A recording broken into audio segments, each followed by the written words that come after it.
Hi everyone and welcome to Deep Geek Live. Today we are going to be talking about House of the Dragon because finally we have a release date, the 21st of August. I wasn't here last week, perhaps I would have talked about it last week. I shuffled things around a little bit, but I thought people are quite interested in this right now. And I thought it's worth just taking a moment to take a deep breath and just go through what we know, what we're expecting, what we're hoping for, and just sort of break down what we've been told. We've had a teaser trailer, which was way back in November now. We've had some pictures and we've got the release date. And broadly speaking, that's it. We know a lot of the actors as well, but they're still keeping a lot of this quite close to their chest. But we have things to go on and we can discuss quite a lot. And the first thing I think a lot of people noticed was the fact that this is going to be going up against the Lord of the Rings of Power. So the dates we've got here, I for a very long time, mea culpa, I was one of the several people who said, well, they're not going to put it up against the Rings of Power. House of the Dragon, they'll want a completely open period without going up against House of the Dragon.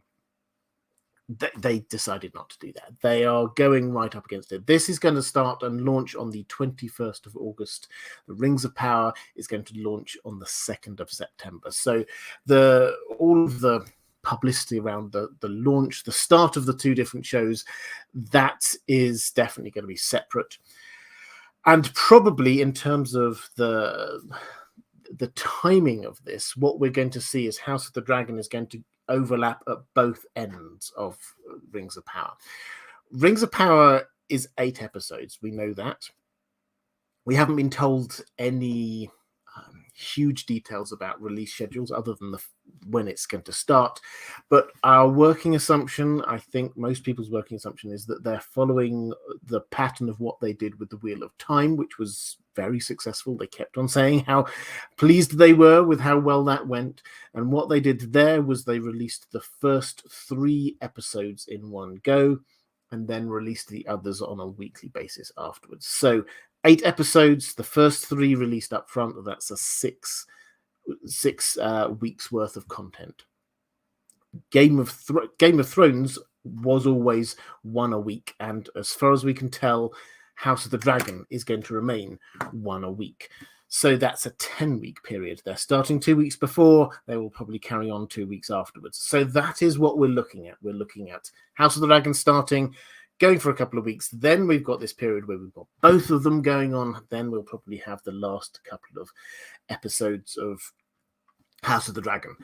For those who are wondering where other things that we know are out there are going to fit into this, Wheel of Time Season 2 is going to happen soon. They are filming it at the moment. The working assumption, I think, for most people is that's going to happen probably around the end of the year, probably after the Rings of Power. So that might clash with the end of House of the Dragon. We've also got a Witcher spin-off, Blood Origin, which is a mini series. I think it's 4 or 6 episodes. That is probably all going to be dropped. It's a Netflix thing, so it's probably all going to be dropped at the same time. We haven't got any information on that. We did have a short teaser trailer come out for that a little while ago. No information, but maybe summer, maybe the second half of the year. So there's a lot. It's going to be quite an action-packed second half of this year, whichever way you look at it.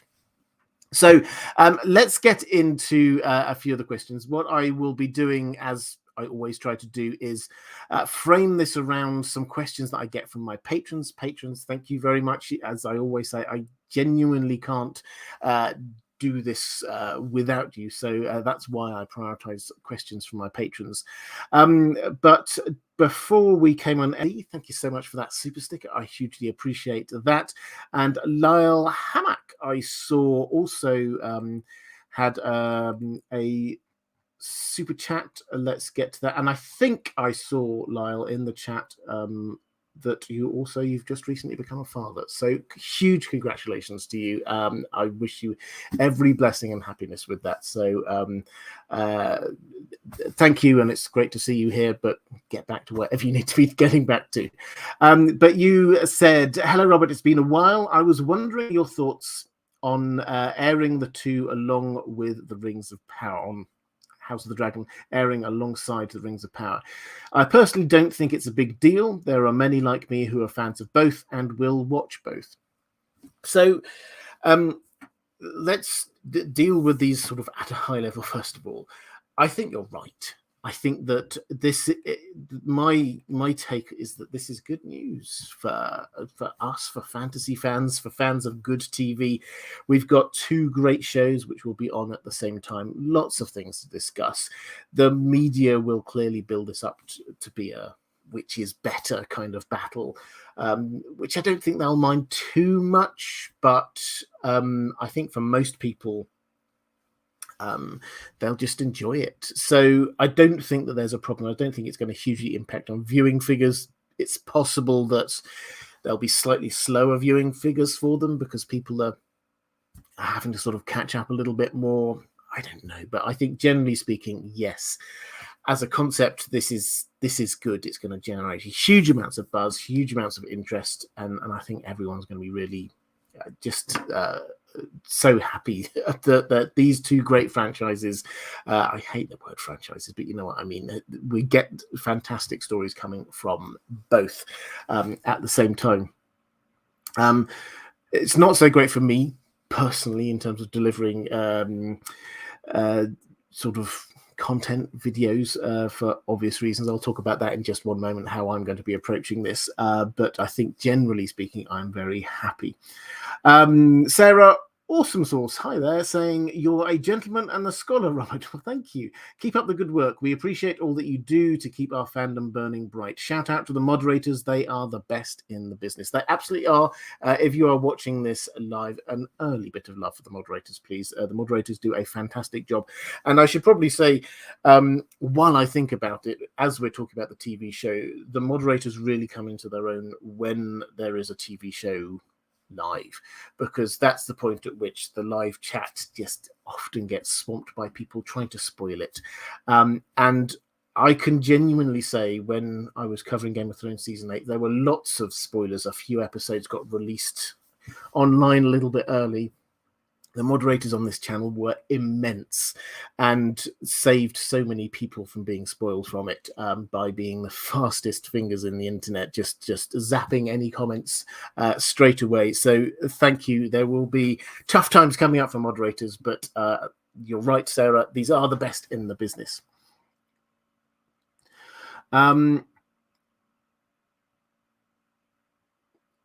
The Roman Lakovet saying, this one is off topic. I hope you don't mind. Who do you think betrayed Ariane in A Feast for Crows? I've seen many good arguments, but can't make up my mind.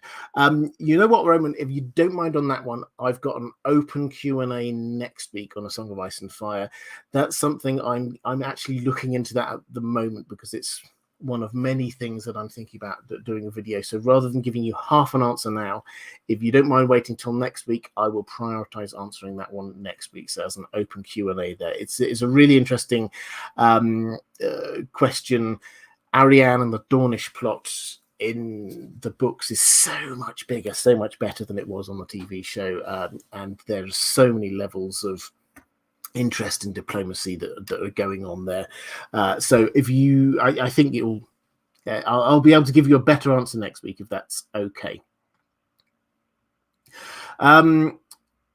Let's go to a question from Diego Godoy saying, hola, Robert. Hola. As a huge fan of IDG, I want to ask, now that we know that House of the Dragon and the Rings of Power will be streaming quasi-simultaneously, are you still planning on covering both shows? I mean, how many live streams can you do in a single week? Okay, so for those who are interested in what I am going to be doing in terms of covering it, am I going to be covering both? Yes, absolutely, no doubt about it. I've been looking forward to both of these shows for a very, very long time.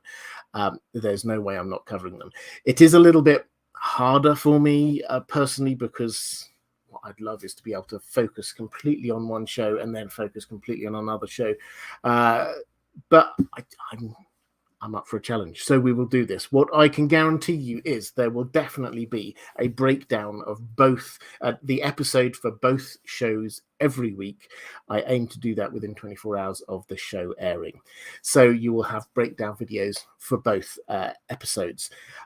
This live stream, the Thursday night live stream, by happy coincidence, seems to be lined up perfectly as a pre-show live stream for the Rings of Power. The Rings of Power will be released on Fridays, it would appear. And the way that Amazon released the Wheel of Time was at midnight my time, which is, I know you can work out the maths in your own local time, but 2 hours after this live stream starts. So to my mind, I will probably just keep my normal Thursday live stream, turn that one into a Rings of Power pre-show, but keep it down to 2 hours so that everybody can finish watching this, go off, make themselves a cup of tea or whatever their beverage of choice is, and then sit down and watch the Rings of Power. So that's what I'll do. I am considering doing a second live stream on the Saturday because on the Saturday because the Sunday, I should say, because the House of the Dragon will be coming on Sunday. It seems that they are going to go with the old Game of Thrones slot, which is 9 p.m. Eastern time. What I may do is do one about the same time that I normally do a live stream, but also on Sunday there. Above and beyond that, I can't make any promises, but I'm going to try and deliver some extra videos. What I find is that most weeks there's something that people are talking about. There's a question that people have. There's something that happened on one of the shows that I will want to make a video about. So there will be something else each week as well. As I say, I don't want this to be about me. I will just say this once and then forever hold my peace until the shows come up. This makes it unfortunate that I will not be able to produce the amount of content I wanted to produce. But we will produce the maximum amount of high quality content possible. So that's my plan. I will definitely be covering both shows to the best of my ability. And obviously at the beginning 2 weeks and the last 2 weeks, we can maximize output on House of the Dragon. Okay. George R. Tolkien, I think this is your first question over on Patreon, so welcome, saying, I have many questions I'd love to pick your mind about. Your channel helps get me through my 12+ hour of hard work daily. Well, I'm delighted that I can help you through in whatever small way I can. How far back do you think we will get to see in this TV show? Do you think we will get to see Aegon I and his 2 sisters, or will we just get a quick flashback of King Jaehaerys I's long reign? Also, for curiosity's sake, do you think we will get to see young Bloodraven if the show goes that far? Okay, so I've got a few questions coming up now about the scope of this show. So I think that the first thing to say is that this is very clearly, from everything they've told us, this is going to be focused in on the Dance of the Dragons and the build-up to the Dance of the Dragons. Now, what that means, you're asking about Bloodraven, will we get to see that far into the future? No, they're going to do a cut-off. One of the reasons why they're going to be doing that is that they want lots of different TV shows that they can have as spin-offs, and so if they make one show that's all-encompassing, then that just makes it harder to do other ones. So they're going to keep this one quite focused in. It is on something that they've got some source material on, and I think they've got a relatively clear end point, which we'll come on to in a moment. But they're not going to go beyond the end of the Dance of the Dragons, in my view. In terms of going back, though, it's slightly going to be about the build-up to the Dance of the Dragons. Now, you have to ask, season 1 in particular is going to be the build-up to the Dance of the Dragons. You have to ask, what what is the build-up? What do we need to know in order for the dance to actually make sense? Now, clearly, some parts of King Viserys' reign we do need to understand. We need to understand the Greens and the Blacks, the build-up, the tensions between the two of them, and that much is very clear. We've got the characters that we've got highlighted that we know about: Otto Hightower, King Viserys himself. They got Paddy Considine playing him, who's an excellent actor. So I think the majority of season 1 will be building up in that build-up. The question is, do they need to go any further back? I don't think they will go any further back to Aegon the Conqueror. I don't think they'll go all the way back there. I think it's enough for people to understand the context. And I think given how ubiquitous Game of Thrones was, people understand that the Targaryens are the ruling family. I think they understand that this was a time back in history before Game of Thrones, the TV show, A Song of Ice and Fire, when the Targaryens had dragons. And I think that most people broadly understand that this was a family who basically invaded from elsewhere. So I don't think they need to establish that. What they do need to establish to a certain degree is how Rhaenys fits into this. Because she, the Queen Who Never was passed over for being, and her children were passed over for being rulers of the Seven Kingdoms under Jaehaerys' rule, and that kind of shapes a lot of the politics of what we have going into the build-up of the Dance of the Dragons. Now, how are they going to show that? My guess, and I do not know this is based purely on the fact that we haven't had any actors named for being people way back in history like Jaehaerys, is that maybe they'll have a short flashback, but they probably could just cover it in conversation. If they've written it well, they can have people having a conversation saying, well, we've got the precedent that men inherit before women. That was established in the Great Council of Jaehaerys' Great Council of 101. They can do this. They can introduce it into conversation, hopefully without it feeling forced. So I don't think they need to go back that far. I think that they need to start, in my view, somewhere around the starting point, which is Rhaenyra is the heir apparent.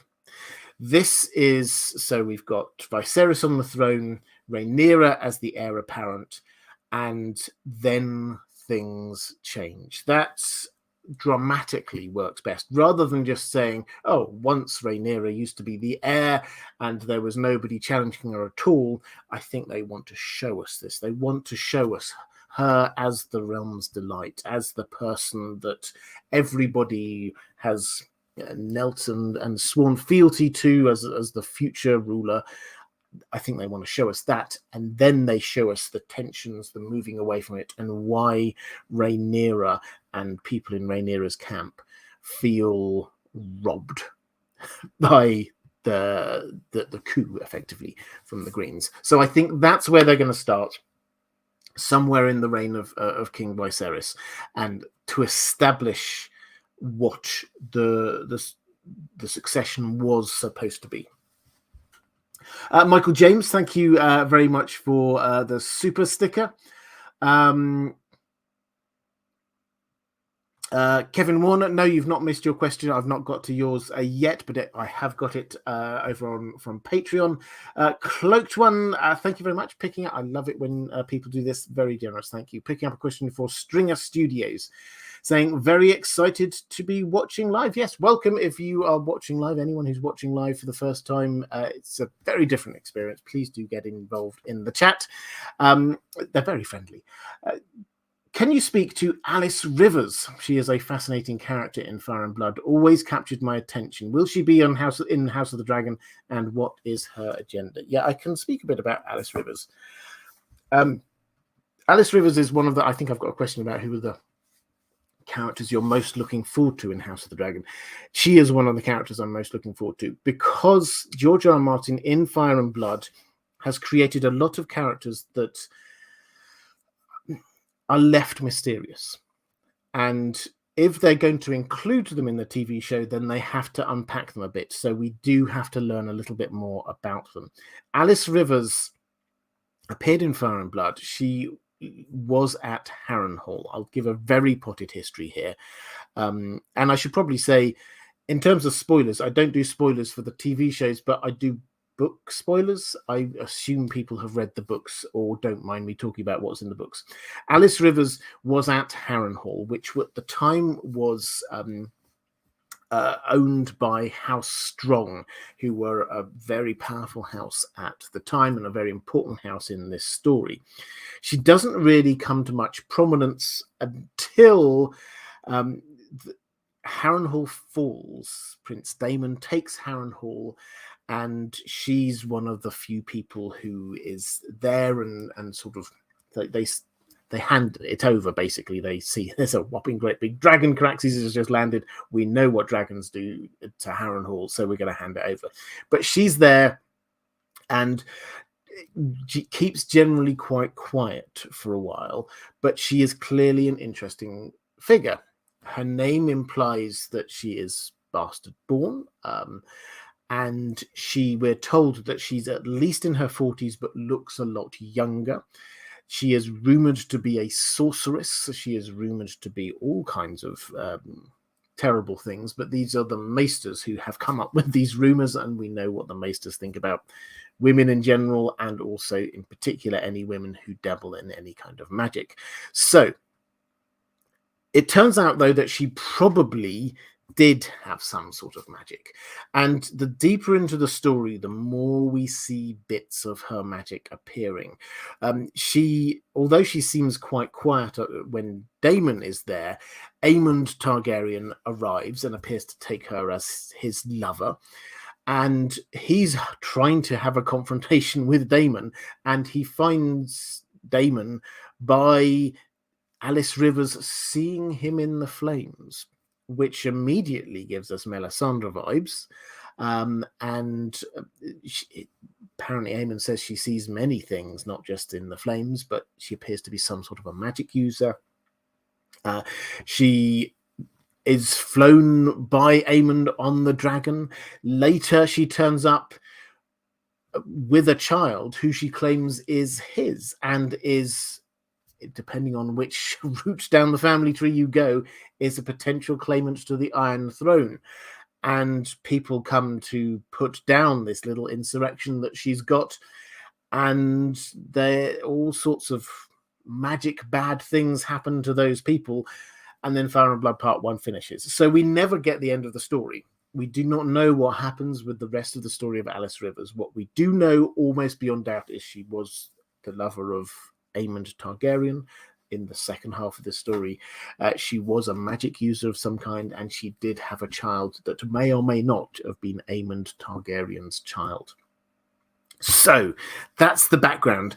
Is she going to appear in House of the Dragon? I'm pretty sure she will. Not in season 1. Maybe in later seasons. So what I would expect when you read Fire and Blood, she kind of makes an appearance when Daemon takes Harrenhal. She makes an appearance. We read a little bit about her, but then get told, but she doesn't really do much for a while, and then she kind of disappears again and then reappears again later on in the story. So that's what I'm sort of expecting her to have an increasingly significant role later on. And if they're going to stay true to this story, she is going to be one of the loose ends that we're going to get when the story ends, when the TV show ends. Her child, what happens next is going to be a loose end. So perhaps the reason why I say she's going to be there rather than she definitely will, is that if the showrunners want this to be a very neat story they can sort of wrap up and put a little bow tie on the top, then no, they might decide she's just a bit too complicated. She is a loose end at the end of the story and might exclude her. I hope they don't, because she's a fascinating character. But you never know. So you say, what is her agenda? We don't find out truly in House in Fire and Blood, the default reading or the plain text reading is that she is just somebody who lived in Harrenhal, who became the lover of Aemond, and then she has got, and lots of people tried to claim the crown at that point, she has got a pretender to the throne. She is a magic user, and she is there protecting her son. So that's the plain text reading, rather than she's secretly some other person or secretly got some agenda. This is simply her looking after herself and her loved ones. Okay, let's go to a question from Seltz, saying, hello, Robert, will not be able to listen live to this one as I have a work benefit this evening, but cannot wait to listen. Well, hello to you whenever you are listening. Shout out to you and your moderators. My question is this. What do you think the entire timeline of this series will be? My guess is the starting point will begin at some point during the start of Viserys' reign and ending with the crowning and regency of Aegon III.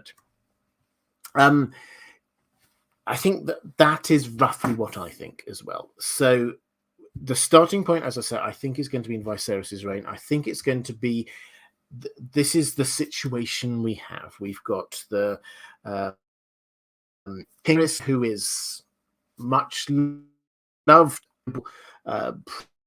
probably strong-willed, definitely hates confrontation, but a good king. He has got a daughter, just the one daughter of his beloved wife, and then Emma Arryn, his first wife, dies. I suspect that may well be where we get to some point in episode 1. And so we're left with this situation of Rhaenyra is the heir apparent, but there is this lingering doubt. The lingering doubt is the fact that the only reason Viserys is on the throne is that a seeming precedent had been set that the line of succession goes to men, not to women. So is she the heir? Yes, but there's a bit of a doubt hanging over it. So that's where I think they will end up with this, and then they will ramp up all of the tensions over the course of that series. In terms of where the final bit of the show ends, I don't think they can or will take it beyond Fire and Blood Part 1, because that's moving well beyond the scope of the Dance of the Dragons. Where they could, there are a few different places where they could end, but I think the most logical bit is when you get Aegon III on the throne. So high level, Aegon II was alive at the end after Rhaenyra has died. Aegon takes over, but he's not a good king. And it's pretty clear. And hashtag spoilers, but he gets assassinated. And then we suddenly get who's going to take over. What is it? Well, we'll go with Aegon III, and we will establish a situation which at the time probably felt the most sensible one, which is to have 7 regents. Normally you would just have, because Aegon III was just a child, normally you would just have a regent, somebody ruling in the stead of the child until they reach their majority. But they decided we'll have 7. We'll have people across all of the country who can be here guiding, so power is not just concentrated in one set of hands. We've got enough time for the entire continent to heal before this king comes to his majority. That will have felt at the time like a very sensible plan. As it happened, the bit I don't think they will get into, which is the bit that it's a fascinating bit of history, it is at the end of Fire and Blood Part 1, is what happens in that regency. It's absolutely fascinating stuff, but I think that just takes away from the Dance of the Dragons. That's what happens afterwards kind of thing. The story of the Dance of the Dragons ends with the establishment of Aegon III being king and the establishment of the regency around him. And just staring out and looking at the devastation, how few Targaryens there are left, how few dragons there are left. That is the point at which this story, I think, ends. Andrew Kay saying, really look forward to the expansion of ideas and concepts in House of the Dragon from Fire and Blood. There is a lot of dots to connect and nuances with motivation and intentions. Yeah. So there are a lot of characters who, I mean, I'll talk about this a little bit more as we're going through this live stream, picking up a few different characters, but characters like Alice Rivers, where we don't get all of the motivations. We have to kind of work it out for ourselves from the books, but we'll have a much bigger canvas on the TV show. And the context of all of this is that we've got, as a book to screen, page to screen adaptation, this is not like Game of Thrones.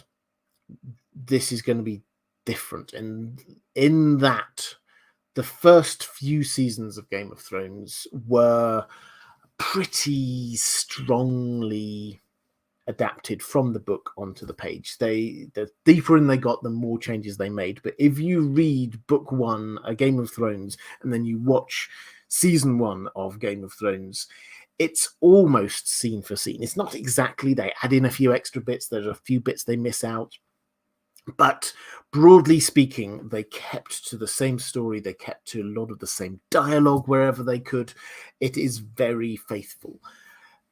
This cannot be that faithful, and I don't mean this in a bad way, but this is 200 pages and ish within Fire and Blood, and that is going to expand out to, who knows, several seasons of this TV show, and we do not have dialogue most of the time. Fire and Blood is a faux history. This is a made-up history from George R.R. Martin, and it's written as descriptions of what happened. Very rarely do we actually get bits of dialogue. So I think where we do have bits of dialogue, things like the Green Council, for example, I think they will use that.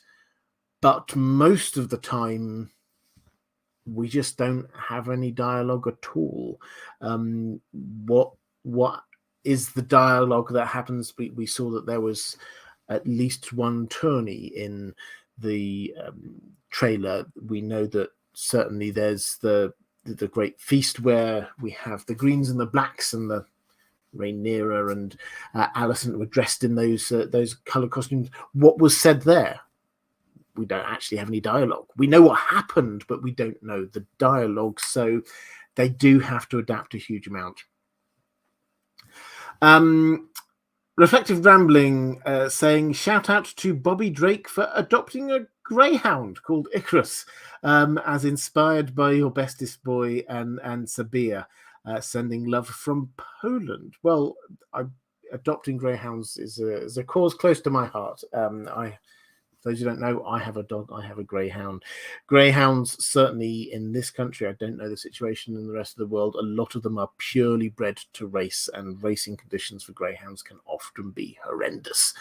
So if you can get a rescue greyhound, it just saves them from a horrible life. So that's a fantastic thing, and congratulations, and well done, Bobby Drake.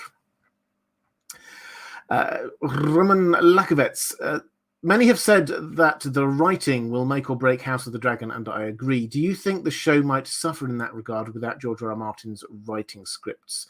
Yeah, this builds on what I was saying just a moment ago. What I think we have got as a big advantage is George R.R. Martin playing an active role.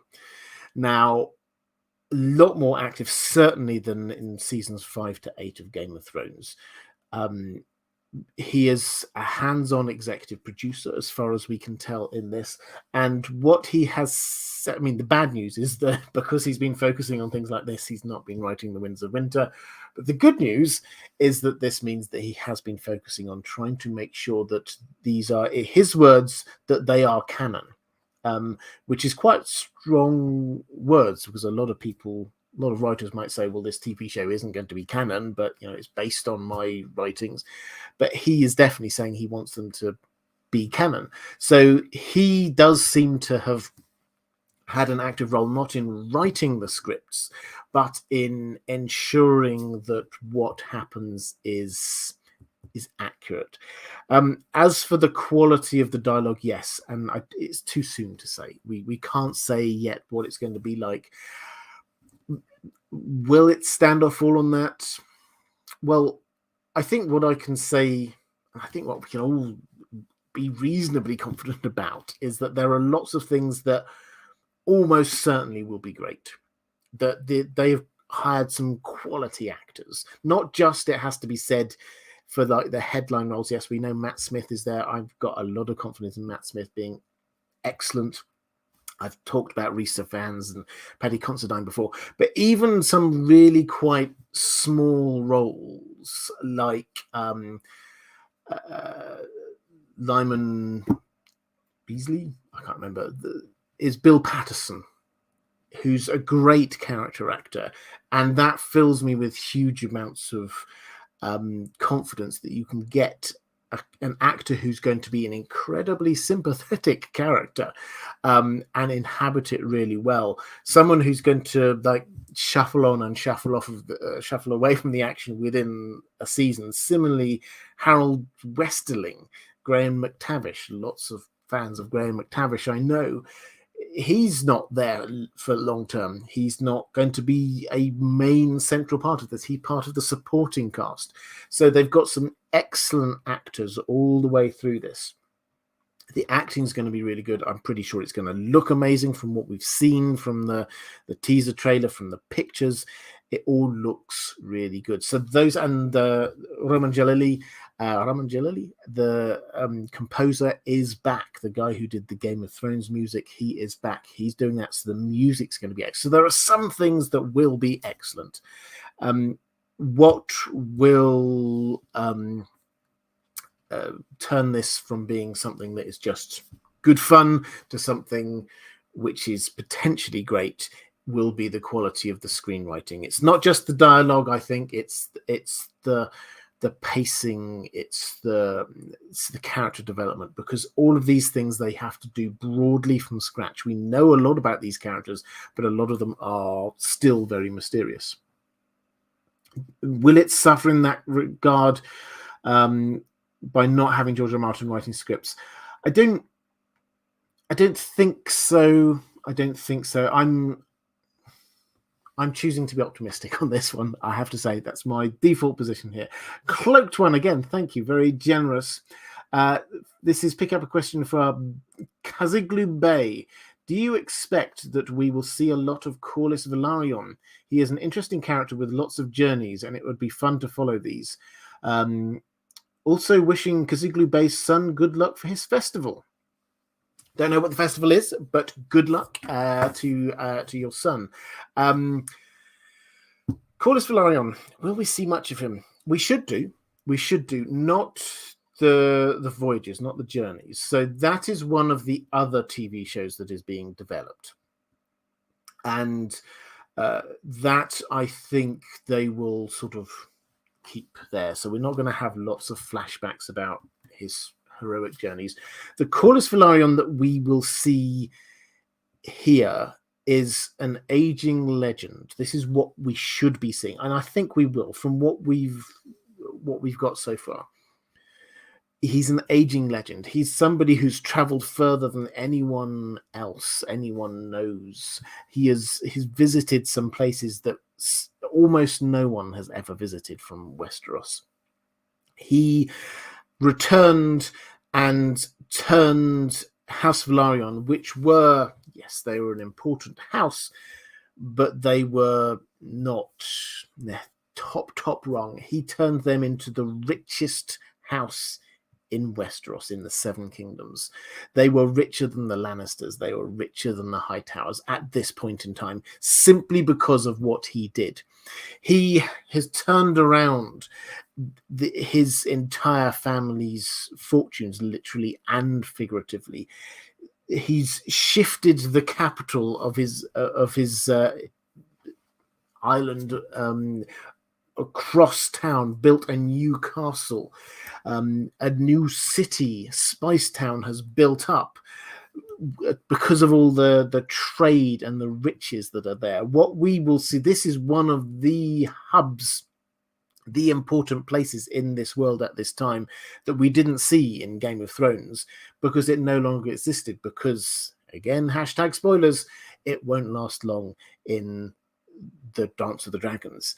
But he is a legend, an absolute legend, and that should be the way that he is treated in this story, is that he talks, we read in Fire and Blood about, he talks about, he feels at times as if he's just sort of still clinging on to life, like a sailor clinging on to his ship, which is slowly going down. But maybe he's just been kept alive for this last fight. That's the feeling we get from him. And so all of the stuff, the legends, we're not going to see. What we're going to see is somebody afterwards. And this is a great starting point for that TV show, is that we should get the feel from this. We should get the feel. I want to know what made that man's legend. I want to know about those stories. We will probably hear just a few offhand comments about Karth or Ashai or the Shivering Sea or the spices that he brought back, the elephants that he brought back that didn't last the voyage. Whatever it is, we should just get these like hints about these different things from this man's legendary voyages. But now he's past that. He's not the great adventurer, but everybody looks up to him, respects him, and fears him.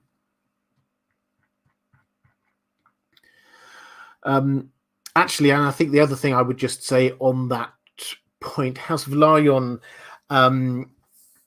we didn't get to see them in Game of Thrones, the TV show, at all, really. But they are very important here. They're very important, a seafaring house, even ignoring the Corvus Velaryon thing, which we were talking about just now. As a seafaring house, they ruled the sea. They saw this as their role. The Targaryens ruled the skies with the dragons. They ruled the sea.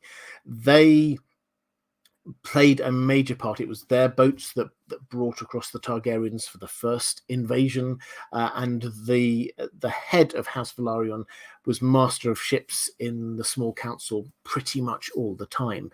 They are right up there as a sort of an influential family, the closest family to the Targaryens, the closest allies to the Targaryens. There is no family that the Targaryens married more, other than their own.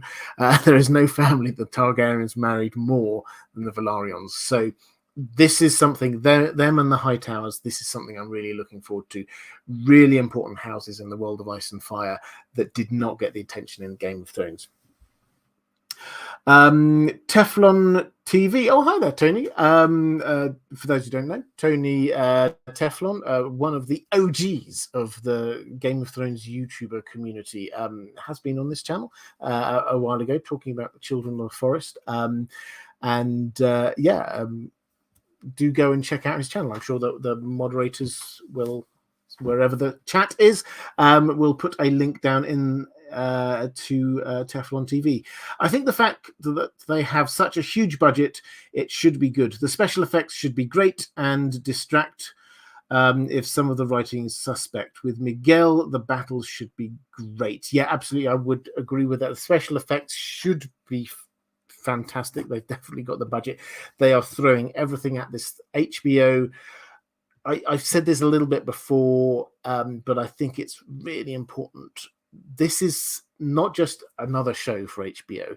This is central to their plans for the entire network, the entire channel. This is where they see themselves going. they look around and they see Disney have got Star Wars expanded universe, Marvel cinematic universe. They're looking and seeing Netflix have got The Witcher, which is expanding out. This is their thing. This is their universe. They have spent a lot of money getting the rights off of George R.R. Martin to make lots of things, and this is the first of them. This is their Mandalorian. This is the show from which the other shows will spin off. They are very aware of how poorly season 8 of Game of Thrones landed in some parts. They know that they need this to be right. They know that they need to get people back and excited about Game of Thrones. If this does not go well, then all of their future plans are starting to crumble. If this does go well, massive golden vistas open up in front of them. So they will be throwing a huge amount of time and effort and energy at it. Miguel, Tony, you also mentioned Miguel. That's Miguel Sapochnik, who is director that we know very well from Game of Thrones. He was the guy behind things like the Battle of the Bastards. A lot of the excellent battle scenes, he was, and big budget episodes, he was the person behind that. And so they did look amazing. Don't think anyone would dispute that. They definitely looked amazing. So I think that there's a really good chance it will look good, and also ties in with the fact that this is the story of a war. This is what I think they will want to keep the focus on the characters, the personalities, the people involved. But there's no getting away from the fact that to tell this story, we have to see warfare. We have to see big battles, and so in choosing him to be co-showrunner, they're very much saying, okay, we want to make sure we get this bit right. So yeah, Tony, I would absolutely agree with that. At the very least, this is looking good. Lyle Hammock saying, can you give a rundown on the smaller houses and the part they played in the dance? And do you think they will expand and fill in the blanks on houses we don't get much about in the text? Yeah, I think they will be wary of overloading people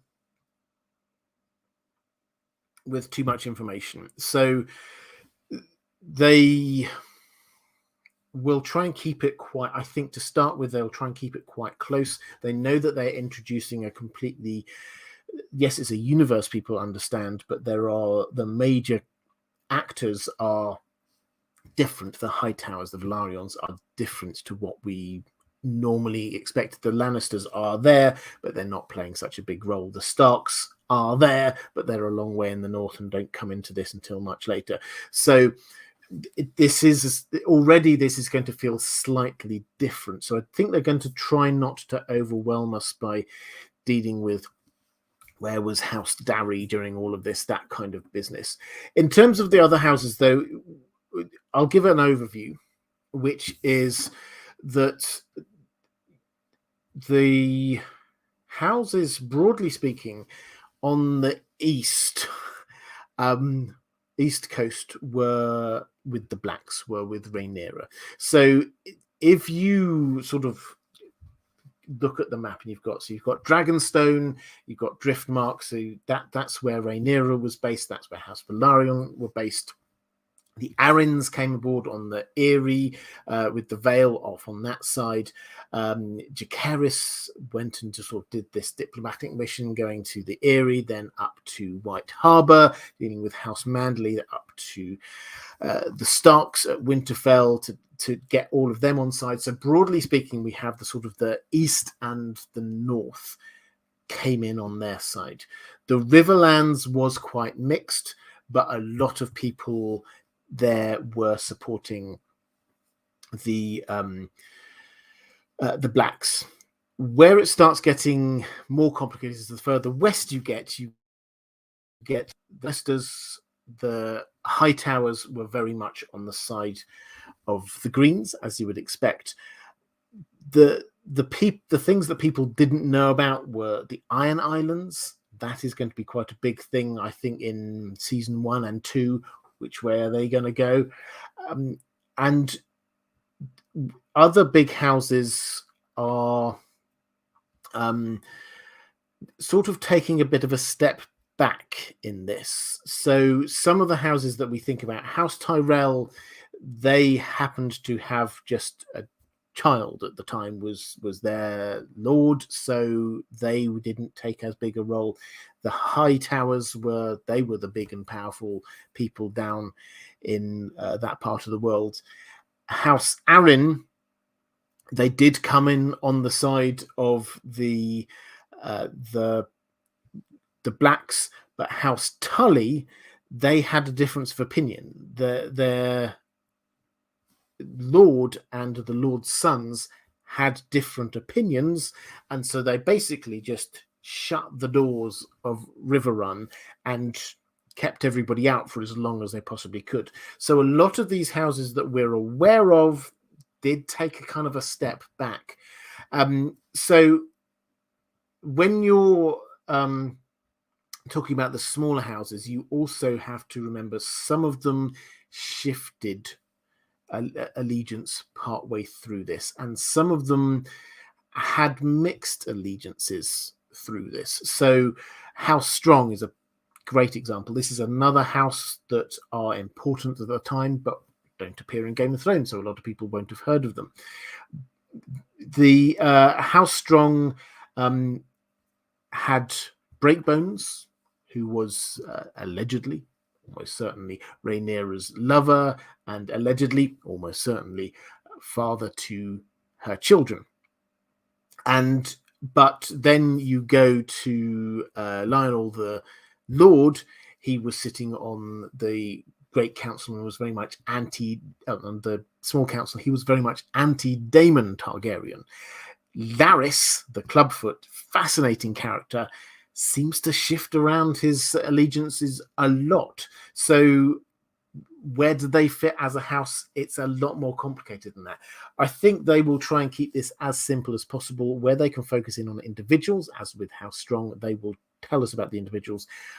Houses as a whole, if they're not going to play a big role, they will just not mention them much.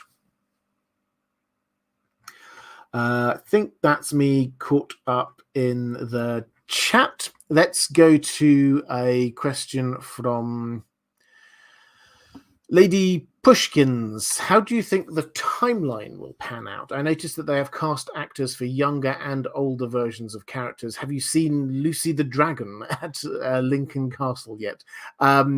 Well, Lucy the Dragon, for those who are unaware, this is an art installation at Lincoln Castle. I was at Lincoln Castle last year, I think, but they've got a dragon breathing smoke up there. No, I have not seen Lucy the Dragon yet, but I will try to find some time. What about all these younger and older versions? So the younger and older versions are for the sort of the younger characters generally.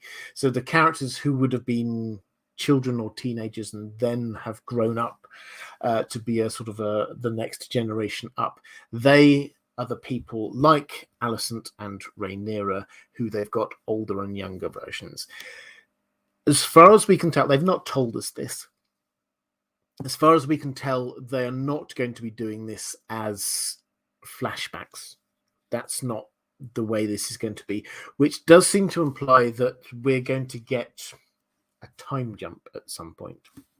There was a rumor at some point in the process that maybe they would try and split this season and they would show the first half of the season and then have a break and then show the second half of the season. I don't think they're going to do that, but definitely at some point we're going to have a jump in time from the early Viserys years to the later Viserys years. So the adult actors will come in towards the end of the first season. How far in they go, it's hard to say, to be honest. But the older characters, so the Matt Smiths, the Rhys Ifans, they will stay the same all the way through.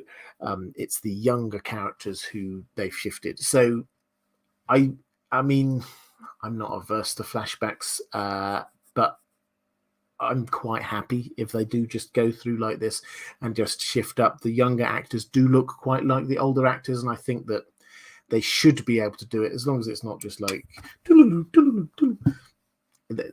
sure they won't do that, but that's that I think is the way that they're going to handle this.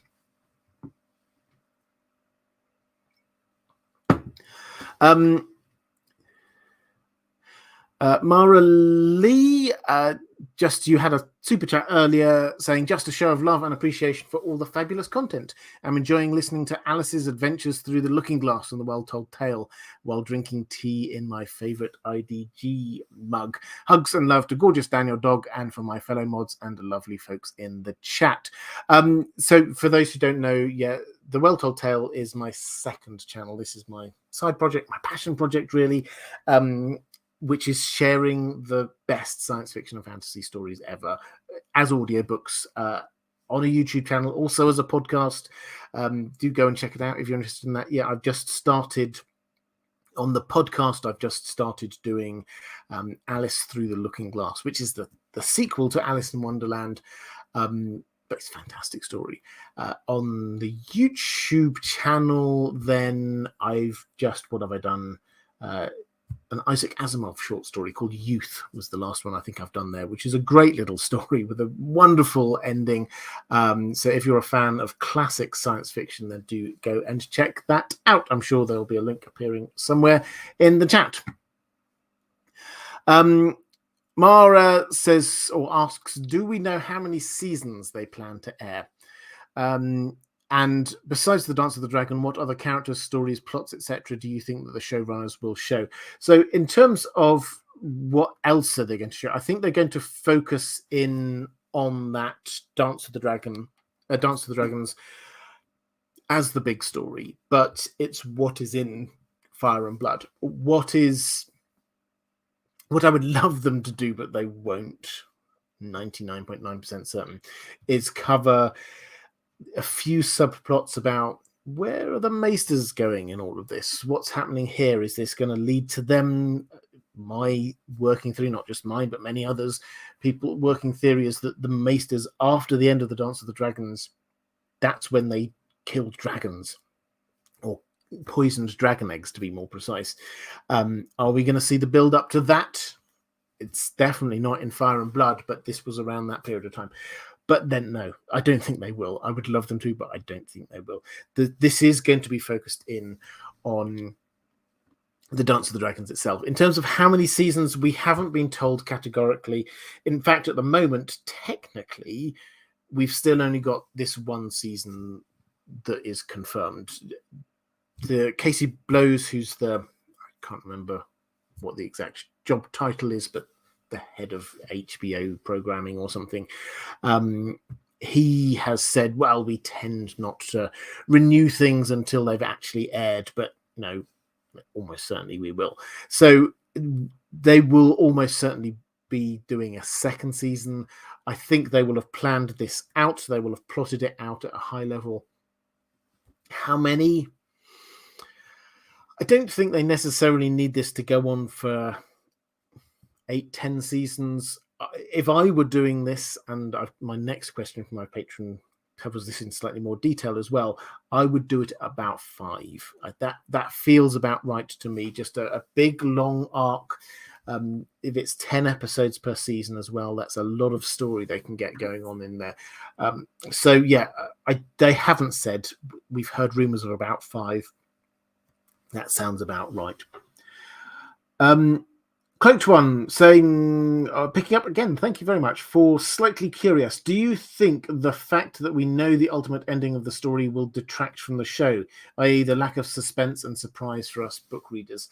I don't personally know. I don't think so, because I think there will be 2 groups of people. One group of people which will be, and we have to be honest about this, the vast majority of people have not read Fire and Blood.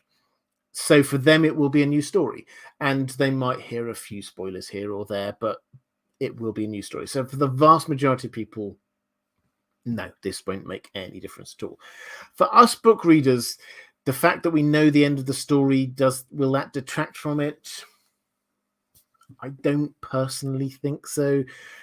When you watch the Lord of the Rings films, do you go, oh, I'm not really invested in this because I know what happens at the end? No, you just love watching it unfold. I think that the the interest factor here, the draw for us book readers, those who know this story inside out, will be the cracks in the story. The way that George R. R. Martin has written Fire and Blood, and we can't really emphasize this enough, is not as a straight objective story from an omniscient third-person narrator, but as an in-world history by a clearly very biased person.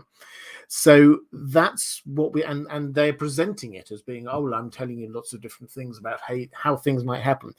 But this allows them to go in different directions. They can ignore stuff. They can decide which of the 3 or 4 different options that are put in front of them they think is more likely. What happened between Rhaenyra and Daemon and Criston Cole?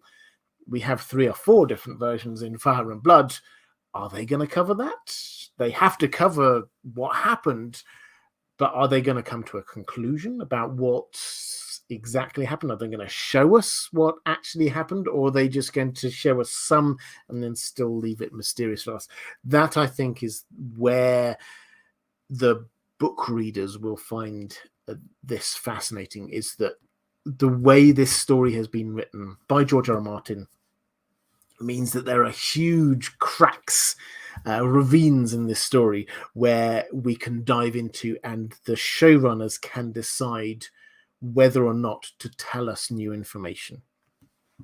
200 pages worth of content over 5 long seasons or more is not a lot. There's a lot of extra stuff they have to put in. Let's go to a question from, I think I had another question in here. So Land of Always Winter, saying, aside from the dragons, will we see any other magical influences, or will this be primarily a political drama but with dragons? Oh, interesting. So Alice Rivers, I've already talked about. There will be some magic going on, but broadly speaking, the way that the Maesters presented this in Fire and Blood is not of a magical confrontation. This is you will find a lot of bits in the sort of, often coming from Mushroom or something like that, where they suggest that maybe there was some sort of magic that happened, but the Maesters kind of poo-poo it. But so it's there if the showrunners wish to go down that route. But broadly speaking, I expect the feel to be closer to the early seasons of Game of Thrones than the later seasons of Game of Thrones, by which I mean that we can see some magical things. We can see that there is clearly something's going on with Bran. Clearly we've got some dragons going on over there, but we've not got huge amounts of magic happening left, right, and center. That is what this is. The big thing to change everything is the dragons. That is the big part of this story. It's not somebody casting lots of spells somewhere. So in terms of, is it primarily a political drama but with dragons? Yes, I think is the straight answer to that. I think that's how they're going to play this. Cloaked One, again, thank you very much, picking up for George Hutto, saying, will Mushroom be a character? Half joking, half serious. Mushroom, for those who do not know, is one of the sources that is used within Fire and Blood. So as I was explaining, this is written by a maester who is writing it as a history book. And so when you read Fire and Blood, you get these sections where it goes something like, and we do not know exactly what happened here, but we have 2 sources here. We have Archmaester Orwyle, who says da-da-da-da-da, and then we have Mushroom, who says da-da-da-da-da. Whichever it is, what happened next was da-da-da-da-da. That's the way that this is written. Now, Mushroom it was a person who was there. There's nobody doubts the fact that Mushroom existed. He was a fool. He was a dwarf. He was in the service often of Rhaenyra, but before that Viserys. He was in and around where a lot of this action came. It appears that he then wrote or dictated the testimony of Mushroom much later in his life, where he tells the true story of everything that happened during that period of time. This is his true story. His true story is always the most ribald, the most fun, the most seedy, the most depraved version of the history that you could imagine. So will he appear in this? I think they'll have to at least show us him. But the fact is, he himself is not, and this is a sad thing to say, but he himself is not an important part of this story. Even the times when he sort of inserts himself into the story in his testimony, it's very clear he's just put himself in there, and he's not actually central to what it is. It was, I was along with these other people while this happened. I was the person who took that dead body out to have it burned, that kind of thing. I think they will show us Mushroom, and I think that they will, as a nod to fans, give us a little bit of interaction with Mushroom, but he is not central to this actual story, which is sad because I love him and I would love him to be in there, but no, I don't think so. Elf Oaks, thank you very much for the super sticker. Shetland Apache saying, pretty sure Mushroom is always right. I'll go off on one on this one. So Mushroom is right, definitely, in my opinion, definitely more than he is given credit for in Fire and Blood. There are some times where George R. R. Martin, I think, is showing us what actually happened through what Mushroom says. But there are some times when, probably this is just exaggeration, just to make a story more flowery. It doesn't have the ring of truth. Some things, like the example I gave a bit ago with Daemon and Rhaenyra and Criston Cole, where what he says sounds possible given the characters that we know. That's and other sources that are used within Fire and Blood in world sources, they all just seem a little bit too prudish. Doesn't quite sit right. So he's right a lot more than he's given credit for. Reflective Rambling, I'm not even sure he believes or feels as he claims. Mushroom just knows that there aren't many chances for a social outcast, lowborn person to boot to be remembered in history. Well, I agree. And I think that he, I would agree with that. He's telling a good story. And George R. R. Martin is always making a meta-narrative about story and fact and truth.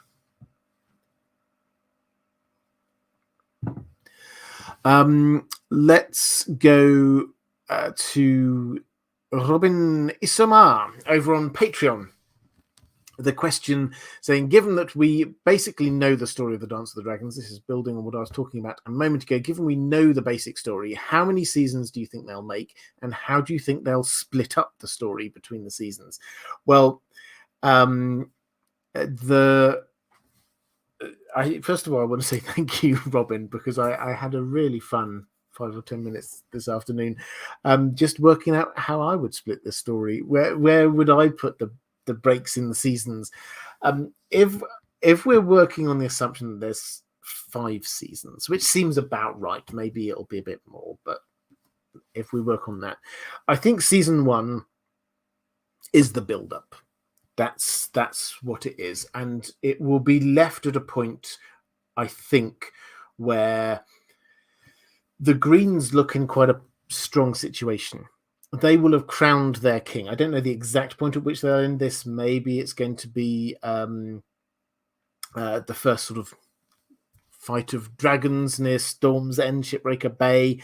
Maybe it's going to be Blood and Cheese. That'll probably leave that for season 2. Maybe it will be at the crowning of Aegon II. Wherever they end it, the Greens will look in a powerful position. They have got a king with all the trappings of power, crowned with Aegon the Conqueror's crown, Blackfire, the sword there, sitting on the Iron Throne in King's Landing, and very firmly bedded in. They have got Vhagar on their side, the biggest, oldest, and most scary dragon. They are in power.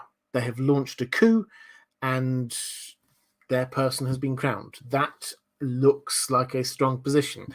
And that, I think, is where we're going to leave it at the end of season 1. Season 2, I think, should be, and they could break this down into a couple of seasons, the main battles, the dragon seeds, maybe leading up to taking King's Landing, the Blacks in the ascendancy, because it all goes very wrong very quickly for the Greens. Having launched their coup, suddenly they look around and go, well, hang on a moment, all these people we thought would fall into line, they've suddenly all signed up for the other side. The Otto Hightower, his plans don't seem to be working, so they get Kristen Cole starts taking over control of the war. They charge out to Harrenhal. They're suddenly reactive, and the Blacks start getting plans. They think, we've got all these dragons, we need new dragon riders. They get dragon riders. Suddenly they have more dragons than the other side. Suddenly they've got all these people signed up to them, and then they can take, at some point at the end of this, as I say, they could do this over 1 or 2 seasons, they take King's Landing.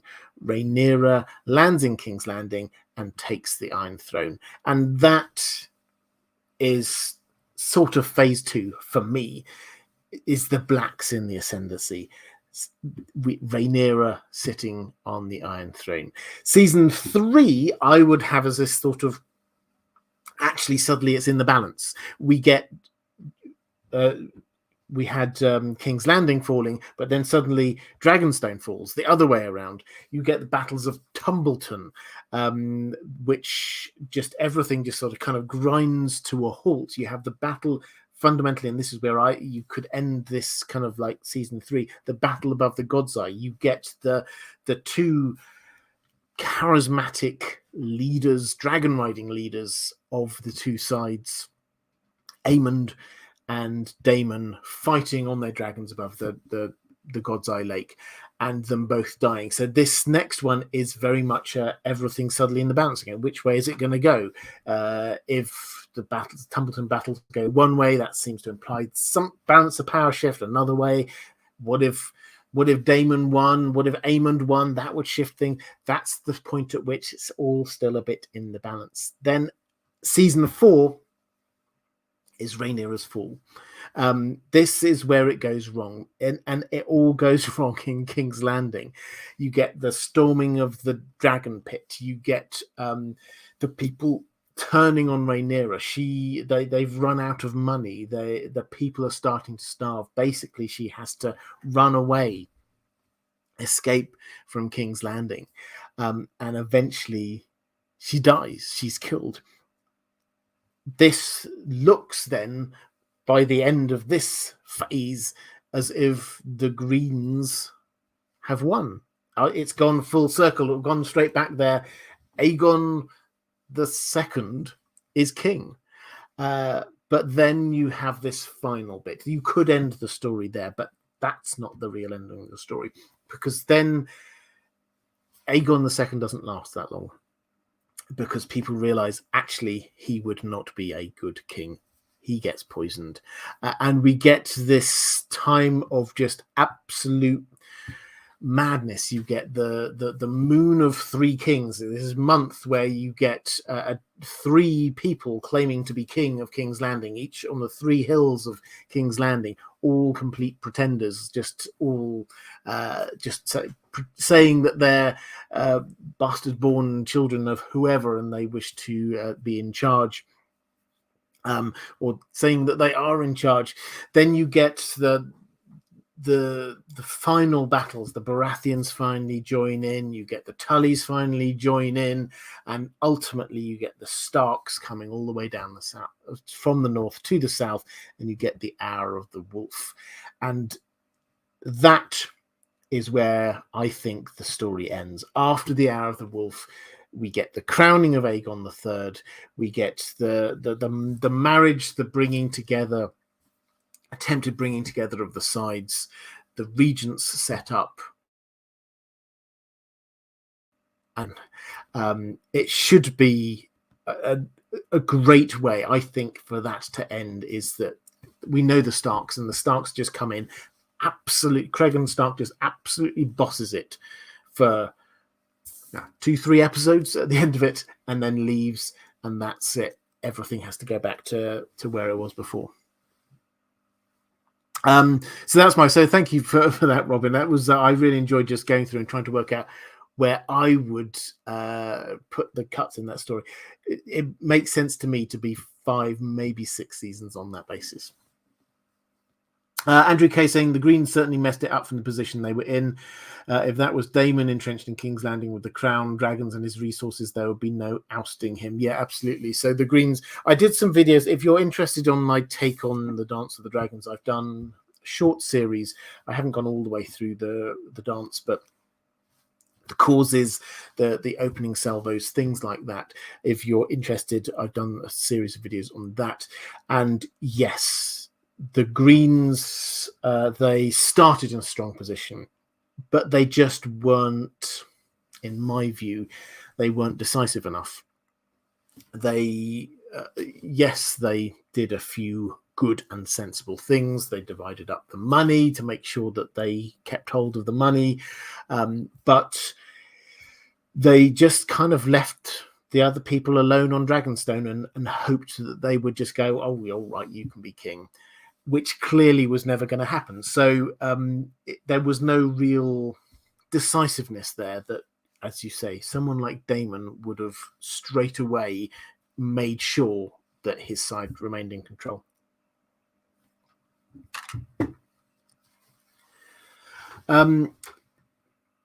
Question from the Purple Lord Leonancy. Are there any mystical questions that we will have answered? And what corrections and or confirmations to Fire and Blood to look forward to the most? Mystical questions? No, I don't think so. I think the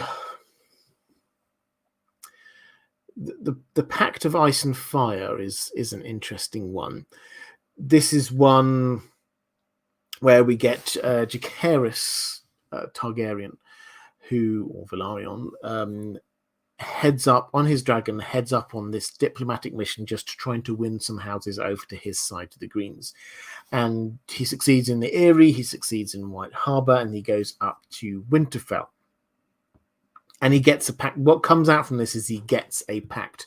Basically, he agrees that his daughter would marry the son of the House Stark. So there would be a pact of ice and fire. This is foreshadowing, in a way, the Rhaegar Lyanna thing. So that was what came out of it. But there were also lots of rumors and legends, some of them coming from Mushroom, who wasn't even there. But one of them was, maybe, did Jacaerys marry somebody called Sarah Snow while he was up there? Who knows? Is there a chance that his dragon laid some dragon eggs while they were there? Who knows? That's the only kind of mystical thing I think we will get. But the other thing, I may have a question on this later, I can't remember, which will be fascinating from the kind of the mystical, magical perspective, is how the Targaryens operate with dragons.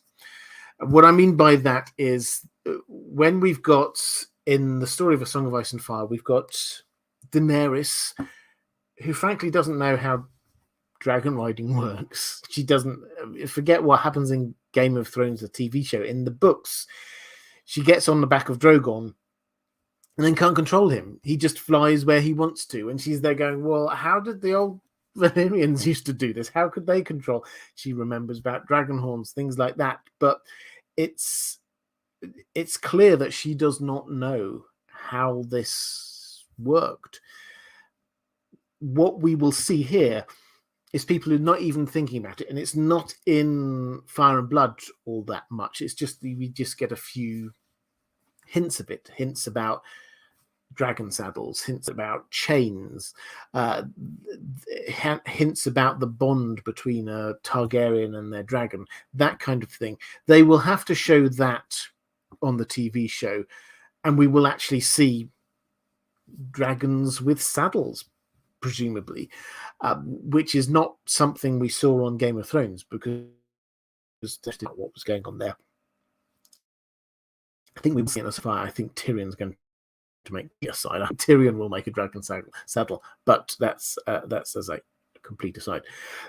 So that I think we will see some of the interaction and the bond between the dragon rider and the dragon. In terms of confirmations and corrections, I've mentioned a few coming through here already.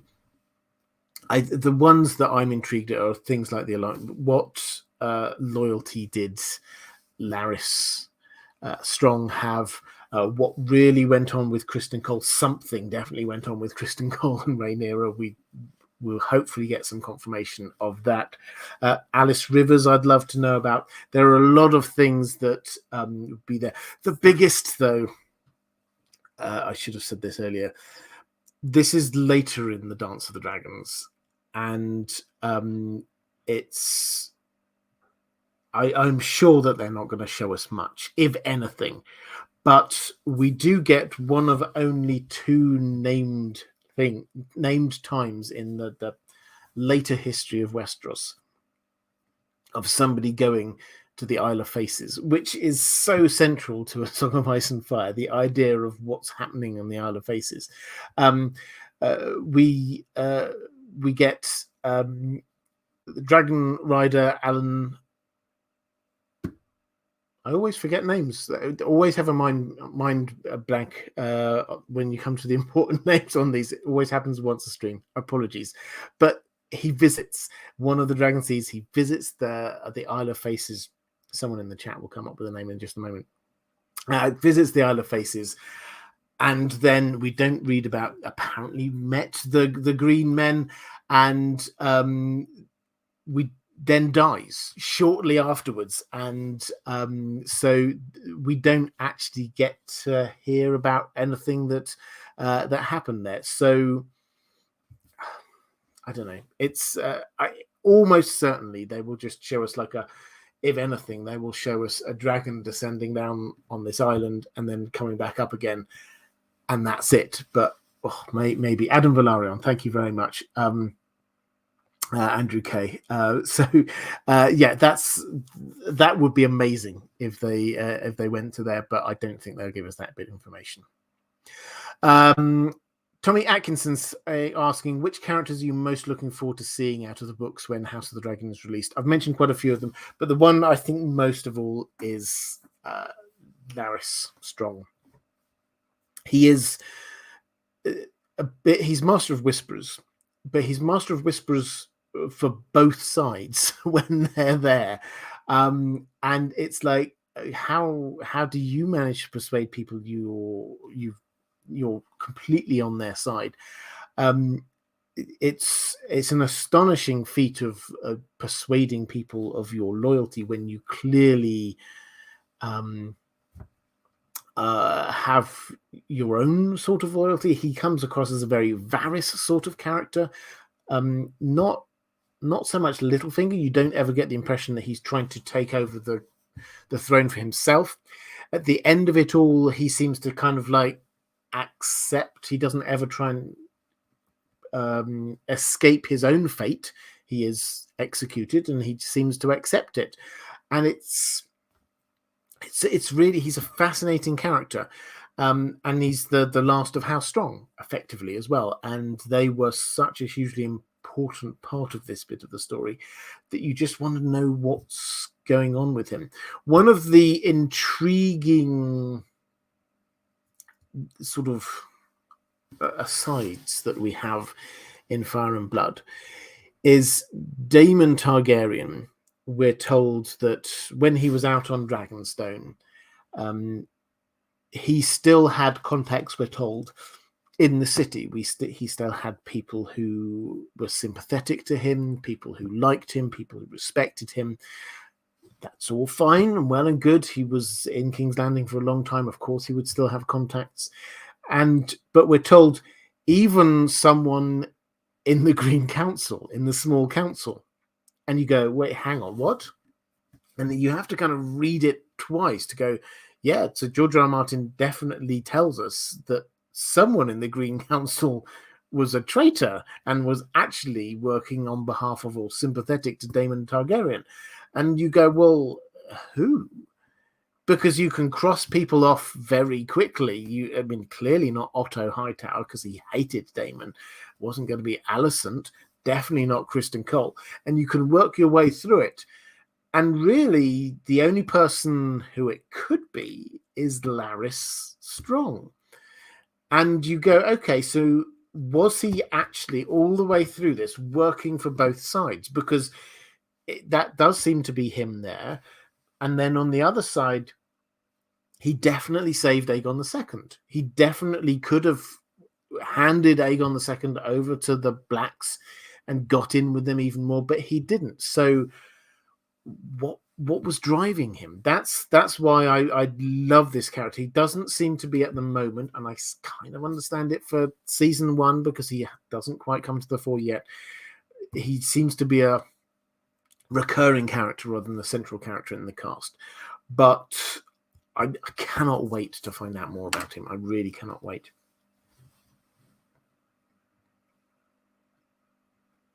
Lady Pushkin saying, just say thingamajig. There you go. Cloaked One, for Shetland Apache, do we think the horns are blowing from the last Not a Blog post meant House of the Dragon is not derailing the Winds of Winter, or am I a naive child? Well, I don't think you're a naive child. This was the sign-off that George R. R. Martin did for his last Not a Blog. Tell you what, I will find it and I will quote it for you so that you can make up your own minds about this. He said he signed off. This was one of his couple of long posts about things that were going on, and he said, having talked about House of the Dragon and Rise of the Dragon, which is this coffee table book that's coming out, he said, there's more, but I have other stuff to do, so I will sign off for now. The horns are blowing, the frogs are hopping. Now, the frogs are hopping is he's got a very personal sense of humor. The frogs are hopping is a reference to a previous Not a Blog post where he put a picture. I talked about this a few weeks ago. He just put a picture up of 9 frogs. They were different colors. I think they were green and red, perhaps. And the tags to that were HBO and television, which kind of suggested that this is projects on the go for HBO in his world. That kind of added up in terms of the numbers, because we know some of these already if we were to do big long digression before I get onto your actual question. But in terms of what we know that HBO are developing, obviously House of the Dragon, because it's very nearly here. They've told us about 3 other live actions, The Call of Velaryon, 9 Voyages, 10,000 Ships, the Nymeria story, Dunk and Egg. They told us that those are all in development, early stages of development, none of them being greenlit or anything. So we've got 4 there. Then he talks about the animes that are coming up, one of which he name checks Yi Ti, and then he talks about other ones. So there's plural other ones, which means 2 more at least.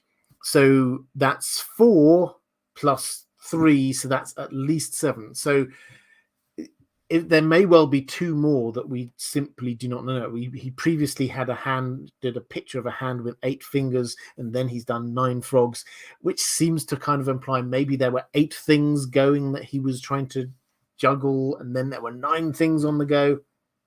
So the frogs are hopping. Long story short, is his shorthand for these projects are still being developed. The horns are being blown. Yeah, I think you're right. This is the Winds of Winter. The Winds of Winter. Why would he use the horns being blown as shorthand? Because the Winds of Winter will definitely have, as part of its major plot, the 2 horns, the Dragonbinder and the Horn of Winter.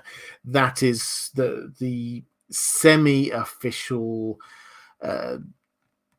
cover for the Winds of Winter. I say semi-official. This was something which was put out years ago as a sort of a hold, but a sort of semi-official hold was a picture of a horn, in the same way that previous ones, the cover had a picture of a dragon or whatever. So the horns are blowing is definitely, I think, his shorthand for the Winds of Winter. He is still writing it.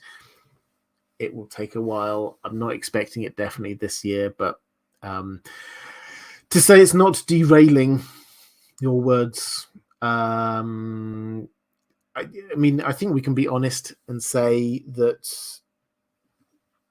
George R. R. Martin has been honest that all of these projects has slowed him, has reprioritized away from just the Winds of Winter.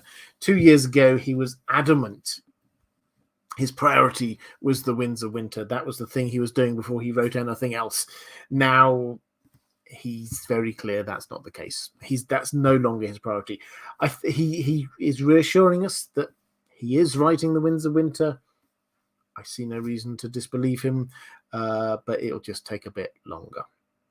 The Lady Eternal saying, good time zone, Robert and Dashing Dan. How much of Maester Gildane's POV do you think the objective POV the show is taking will debunk? Thanks again for all you do.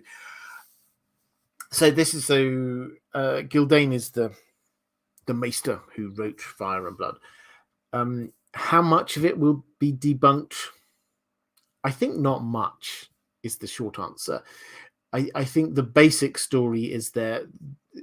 If we take this in world, if Gildane's story had been obviously wrong, then everyone would have just said, no, that's not what happened.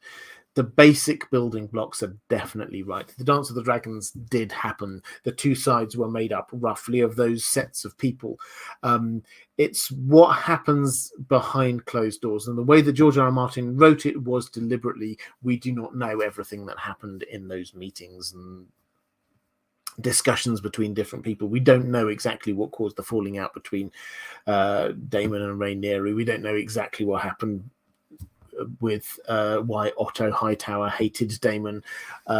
We don't know all of the details of this. So because so much was left vague in the book, and not much is left open to be debunked, and I think the main building blocks will be in place. So not much, I think, is the short answer to that one. It's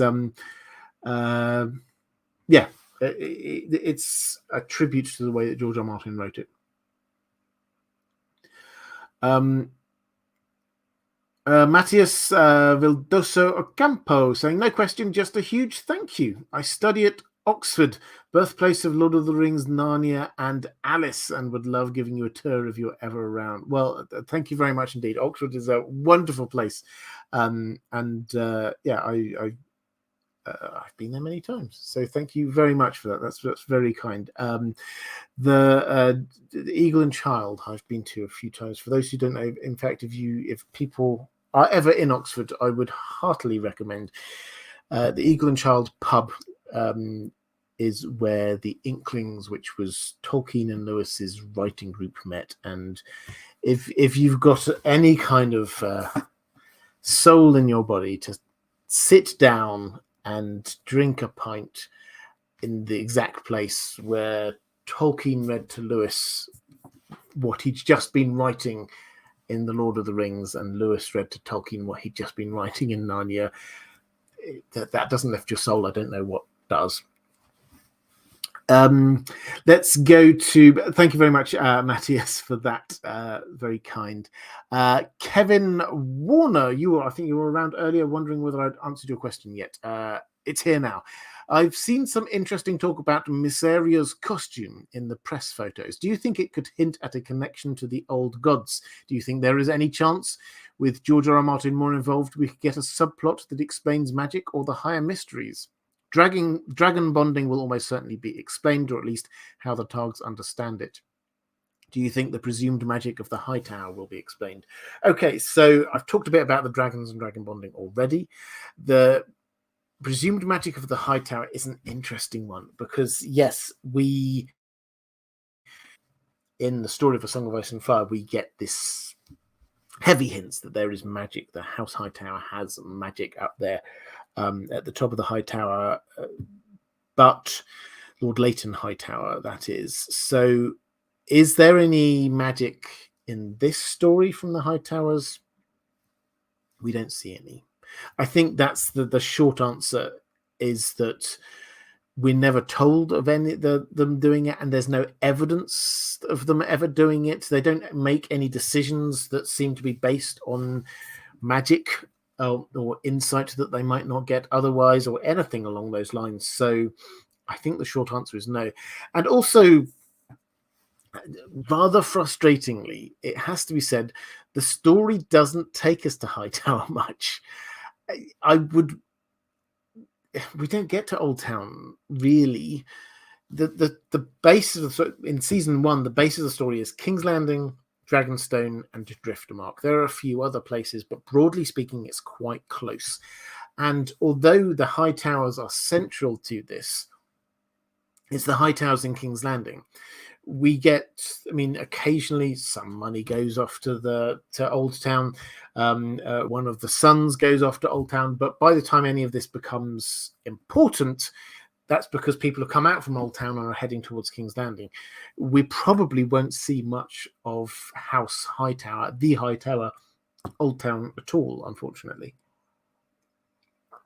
But in terms of Mysaria's costume, I'm going to see whether this is not always my strength, but let's try this.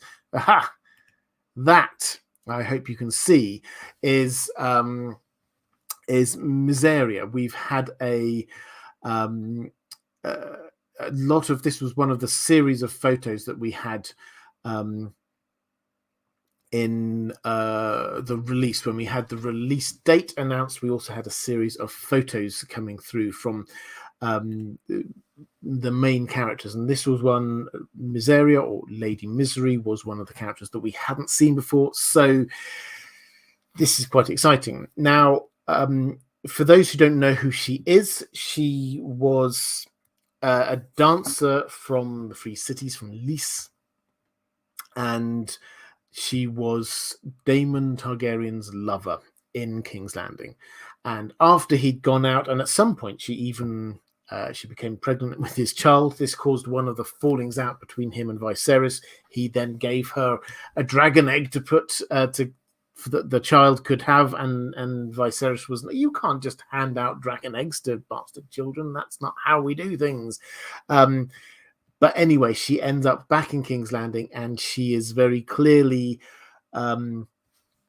part of Team Daemon. She arranges blood and cheese, and she also is there as Lady of Whispers for Rhaenyra when Rhaenyra takes the throne. So she's a very central character. Now, looking at that picture,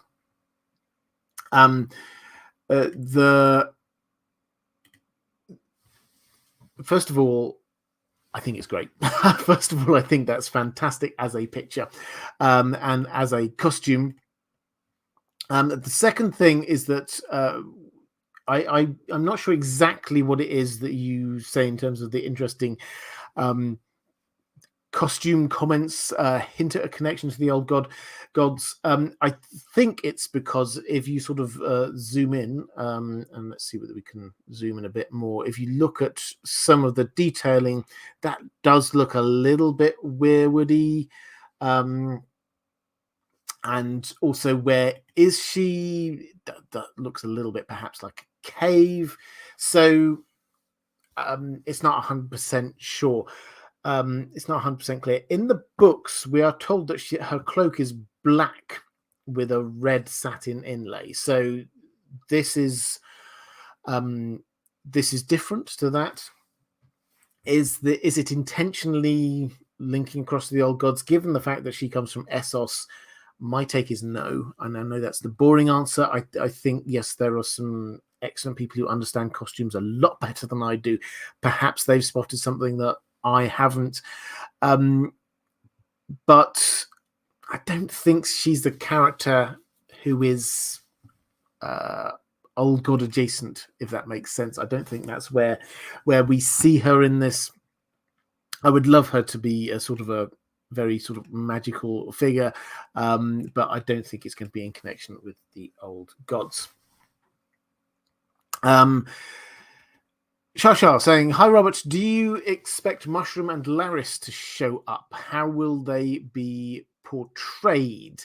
I think I've probably actually covered both of those already. I hope, Shashar, that's okay for you in terms of sort of covering them. I don't want to go over the same ground too much here. You did also ask about regarding my recent tweet, are you working your way through Brandon Sanderson's work now, and are you interested in covering it? That would be awesome. So I'm on Twitter. For those who wish to follow me on Twitter, you can find me nice and easily in Deep Geek over there. I tweeted out what I thought was a great story about Brandon Sanderson. For those who don't know, is a fantastic writer of high fantasy, and he's best known to many people. I think he was the person who finished off the Wheel of Time. He was entrusted with writing the last 3 books of that after Robert Jordan sadly died many years ago. But since then, he has written lots of his own stuff. And I personally, I've read a few of his things. I read a long time ago the first Mistborn trilogy, but I'm no way up to speed with Brandon Sanderson. I would only wish to offer on this channel what I think that I can add some value to. So much as I like and respect his work, then I don't think I will be covering his work in the immediate future. What I tweeted about, for those who are interested, is the fact that there was what is a pretty extraordinary bit of news both ways from him. Firstly, he said during lockdown he wrote 4 books. Somebody then corrected me and said it was actually 5 books that he wrote during lockdown, which is a bit ouch from those of us who are big fans of George R.R. Martin or Patrick Rothfuss or any of the other people who are a bit slower in writing.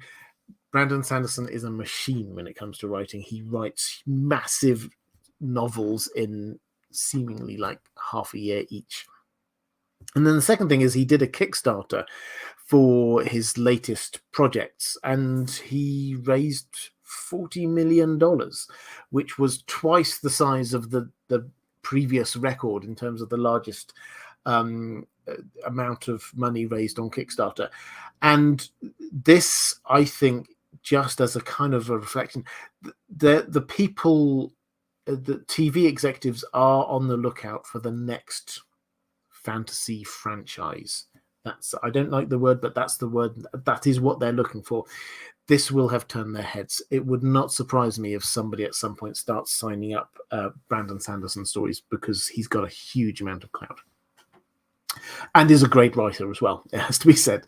Lewis Southern, is life a form of magic in Game of Thrones? Good question. I don't think that life is a form of magic, but I think that magic forms a basis for a part of the reality of that universe. Life itself is something that can be studied, and life exists in a way that some of us might find magical, which is kind of a nuance, I guess. But when you get people like Qyburn who identify what happens at the end of life, and he says something lingers, that is what happens in George R. R. Martin's world. Life lingers before slowly fading away, which is why when people come back, Beric Dondarrion comes back, a bit of him is gone, but most of him is there. People who have gone for a while and come back, a lot of them has gone, like Lady Stoneheart. Something lingers.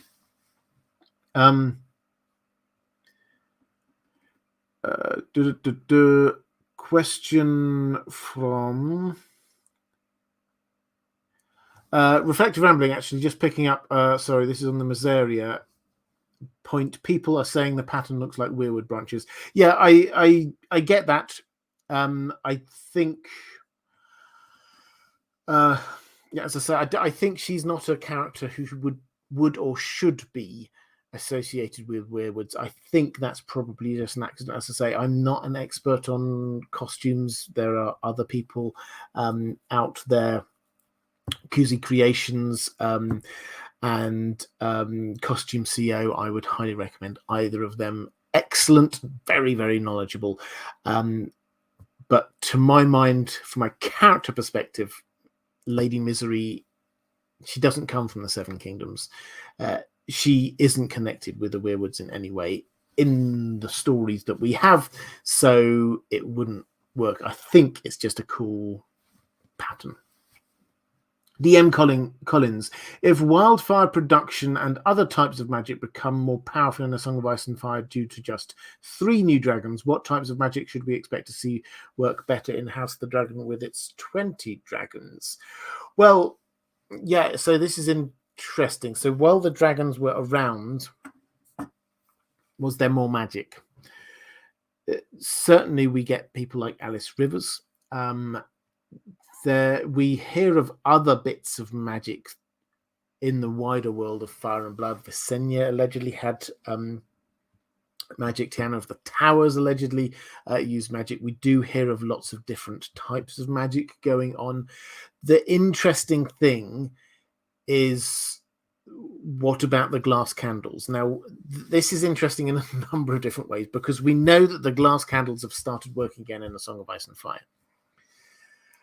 But we also know that they have, by the time of A Song of Ice and Fire, they had been not working for such a long time that the maesters were absolutely confident that they would not work, and they were used in an initiation rite to prove to people who wished to become maesters that magic did not work.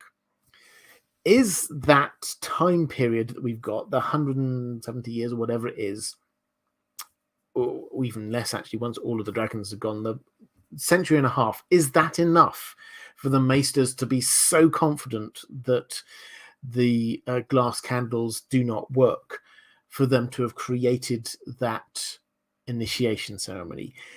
And so, for those who are unaware, this is, if you wish to become a maester, then you have to spend the night in a room with 4 glass candles, and the idea is you're trying to make them work, and you can't, and that is to prove to you that magic does not work, therefore the maesters are right, therefore you have to go out into the world with this knowledge that magic does not work. So that is why it's important. I think they will duck this issue, because this is a very nuanced, nerdy, technical issue. I think they will duck it. They just will not show us glass. They didn't really show us glass candles on the TV show Game of Thrones, so why would they do it here? Are other magics likely to work? Yes, wildfire definitely will work better. Other kinds of fire magic, as I say, when we had Alice Rivers, she saw things in the flames. Does that mean that she was a priestess of R'hllor? I mean, maybe, or maybe she just saw things in the flames. Joelson, thank you so much for the super sticker. And Chaos Ballerina saying, if House of the Dragon is canon, does this mean any changes they make from the book will supersede Fire and Blood and be the new canon for the books? Yeah, I don't know. It's George R. R. Martin. He's not been clear on this. To be fair, he says canon. Does he mean that exactly? That this is now the truth? So, I think that there are different ways that writers kind of treat adaptations of their work. The way that George R. R. Martin treated Game of Thrones was to say they're two versions of the same story, basically. His version and the show version. And he would, when he was asked, he would sort of like do up there and sort of say, so that's the way that the show's going, and this is where my books are going. They didn't have those characters in the show. They do exist in my books. And there are similarities, and the big beats are the same, but they're slightly different. He never... I'm willing to be contradicted on this, but I have never heard him say that Game of Thrones, the TV show, was canon. This seems to be a new approach. Whether he's thought this through, whether his version of that is the same as what we would think it to be, I'm not 100% sure, to be honest. So I'm going to say no unless he confirms otherwise, basically. Andrew Kay saying, I can't see any adaptation replacing the text, but George R. R. Martin's level of involvement this go around will try and keep it as canonical as possible. I think that's probably as canonical as possible is probably where we'll need to end up on this one. Let's go to a question from Sasaki, saying, not sure I can make it to today's stream, so I'm going to ask a question for the first time for a while. Do you know much of where the show was filmed, and can you talk about the particular locations at all? Have you been to any of them before they were later picked for various islands in the Narrow Sea?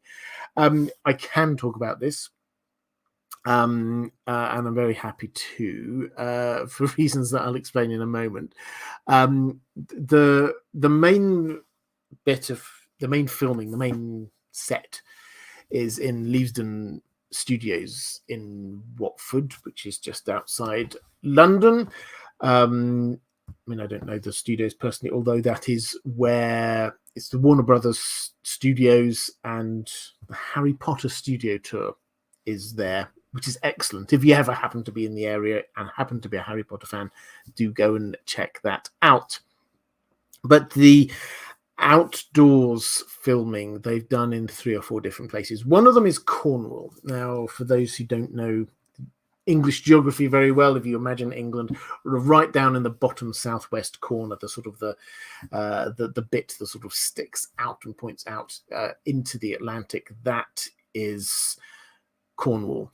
Very beautiful, lots of coastline, and they, in particular, I think they were filming around places like Newquay and areas like that, but in particular, they filmed for a couple of weeks on St. Michael's Mount. St. Michael's Mount I have been to, not for a while, but it is wonderful. It is an island, a small island, attached by a causeway to the mainland, although that's only a causeway during low tide. High tide turns it into an island proper. And it has sort of a conical shape, and very similar to Mont Saint-Michel, for those who know France better. The similarities between St. Michael's Mount and Mont Saint-Michel are quite strong. Very interesting history to that as well. But St. Michael's Mount, it's got a sort of a castle at the top, more sort of a fortified manor house, really, a little quay and some houses around the bottom. And they were filming there, and they are, as I understand it, that's going to be Driftmark. So that's the seat of House Velaryon, and works well. I think I'm very happy with that. It's, as I say, it's a very beautiful part of the world, and a very striking imagery as well. They've also been filming in Derbyshire in England, the Peak District, which is again a lovely part of the world. It's very sort of hilly, very rocky, lots of caves. And they were filming, and I said, I'm very happy to talk about this. I went when I was off. We didn't have a live stream last week. I took a couple of days on a sort of a working break, and I was in the Peak District. And one lunchtime, as you may know, I'm a big castle fan, and I just had a look on my Google Maps, and I thought, where's the closest castle? I just fancy going have a look at castle, which is a thing you can do in England. So I just, where is the closest? And I found there's this lovely place called Castleton, which I went to. Sure enough, had a castle. The castle happened to be closed, unfortunately, so I couldn't go and explore it. But it was a lovely little village, and I found a tea shop, and I had a very nice lunch there, mooch around town, and headed back out again.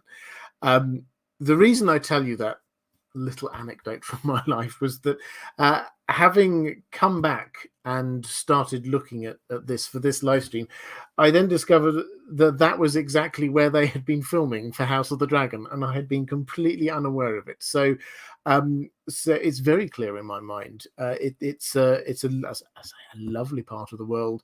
That if you think of sort of steep valleys and windswept hills, not much by way of sort of trees and things, very grassy, lots of caves and caverns. There's Blue John comes from there, which is a very I don't know whether it counts as being a rare gem, but I think it's the only place in the world where that very beautiful mineral comes from. So it's a really nice part of the world. I don't know what they were doing there. I didn't know that they had been filming there when I was there, but looking back, yes, I can imagine it completely. They've also done some filming for a few weeks in a few different places in Spain. The places they've been to were the same places that they filmed some of the exteriors for King's Landing in the main Game of Thrones. So that's I think basically what they were doing again. There's no need to reinvent the wheel there. They found some good places to do King's Landing, then they'll do King's Landing there. They also went to a place called Monsanto in Portugal that I've not been to, but I have heard of. It's got a castle on a hill, so lots of castles and lots of beautiful places. Let's Wheezy Squeezebox says, I've been to Mont Saint Michel restaurant, famous for omelettes. Also a causeway where the tides rush in so fast you risk drowning. Yeah, there's a lot going on. Alexandra asking, I'm just looking through the chat quickly. Alexandra asking whether George R. Martin will be writing any episodes of House of the Dragon. He has not written any episodes. I'm not now ruling anything out from him writing stuff. He had said he wasn't going to, but who knows now. Okay, so let's go to I've got two more questions from my patrons. So now is a good time to drop any more questions into the chat. I'll try and go through a few of those before I end it. But let's go to a question from Lauren Mintz saying, hello, Robert. Just curious on how good you think this series will be. I'm excited for it, but many are apprehensive after the last few seasons of Game of Thrones. Not to mention the dialogue will mostly be original. From what you've seen, do you think this will be better? So, I mean, this is the question, really, isn't it? Is it going to be good? I think it will. As a sort of a summary of all the things I've sort of talked about so far, I think we need to break free from this idea of trying to say, "Oh, after what happened with Game of Thrones, I'm worried about this." This is a completely different set of people. The old showrunners have gone. They've had literally zero involvement in this, so that is not anymore something that we need to be concerned about. The new people seem to be good people. George R. R. Martin seems to have had more involvement in it. The actors are all excellent. The music will be excellent. The bits that we've seen have looked excellent. They have got the story, and the story is excellent. As you say, dialogue is a thing that we don't know yet. We can't tell yet, but I see no reason to be down on this. I'm not going to do a comparison. I've got something coming up on Rings of Power in 3 weeks' time, so I'll talk about that then. So I'm not going to try and do a comparison between the two. But I would say I feel more confident about this than I do about the Rings of Power. What I've seen about this so far has filled me with a lot of confidence, and I've had nothing yet from the showrunners or anyone to kind of dampen down fan expectations, in the sense that with the Rings of Power, as I say, I'm not going to get into this in detail now. I can talk about that another time in lots of detail. In the Rings of Power, they have made some decisions at quite a high level to do with timeline contraction of what Tolkien has done, that they know that fans will get nervous about. So they told fans very early on so that we can angst about it now and then hopefully get excited about it. That is standard practice in this. If you know that there's going to be something that fans are going to get worked up and nervous about, then you tell them in advance so that they can get rid of all that nervous energy and then they can get excited about the show. We've not had any of that here. We've not had anyone saying, well, don't expect it to be sticking to what George R. R. Martin wrote. Don't expect the same characters. Expect us to go in different directions. There's none of that. There's no hint that there's going to be any surprises here. There's no hint that there's going to be any going off in random directions. This is going to be HBO playing it as close as they possibly can to the winning formula. They know that people like Targaryens. They know that people like dragons. They know that people like things that George R. R. Martin writes. They're not going to vary from that formula. So, yeah, I'm excited. It looks good. We've obviously still only just had that one teaser trailer. I will give you more opinions when I have them, but I'm looking forward to it. 444. What do you see as the most challenging thing in the adaptation process for House of the Dragon? I've talked about this lack of an omniscient third-person narrator a couple of times, so I won't talk about that. I think that does prompt the most questions. But I think the biggest... there are two big challenges in practical terms, one of which is the challenge of the dragons. We did see the dragons, obviously, in Game of Thrones, but there were only 3 of them here. I mean, there's like 20 dragons, and they all have to have different personalities. They are all slightly different. They're all slightly different sizes. They will react in slightly different ways. So this is not just we know how to do dragons now.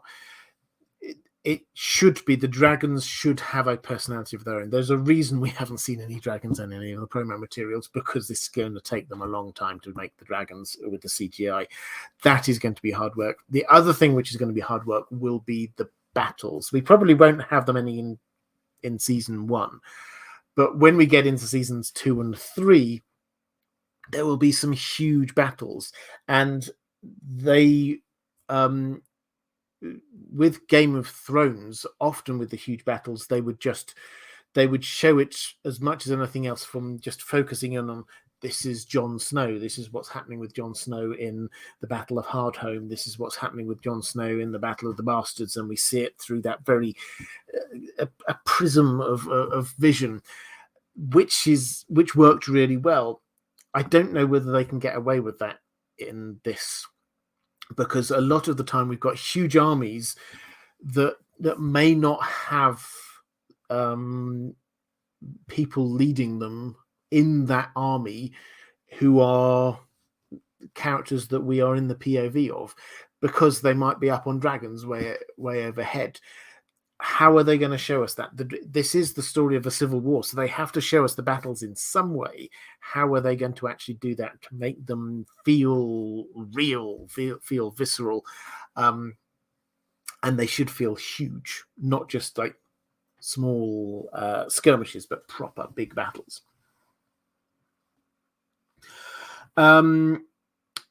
Cash Ballerina, do you think the show will try to pick sides? Yes, great question. And make one more villainous than the other. Also, do you think we might see Nettles with the burned men? Okay, so the first bit, will they pick sides and make one side appear more villainous than another? I hope they include a lot of nuance in this. The easy thing that would be for them to go, Rhaenyra was the chosen successor. These other people have plotted a coup, and so we're cheering on the Blacks. That would be the easy thing. I wouldn't like it if they just went with the easy thing. That layer is definitely there. That's not beat around the bush. That Rhaenyra was the nominated heir. The Greens did stage a coup. That is definitely the case. But should we be cheering on Rhaenyra? Almost certainly, yes. Her children aren't the rightful heirs. They are bastard-born children. Does that mean that they shouldn't inherit? Well, hopefully they leave that as a little bit vague.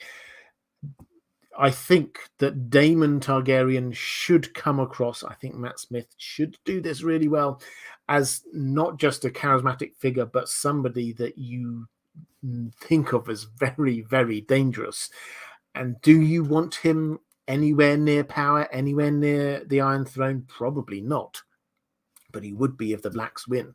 So we should be starting to have, I hope, a few of these kind of little questions about, do we really want them to win?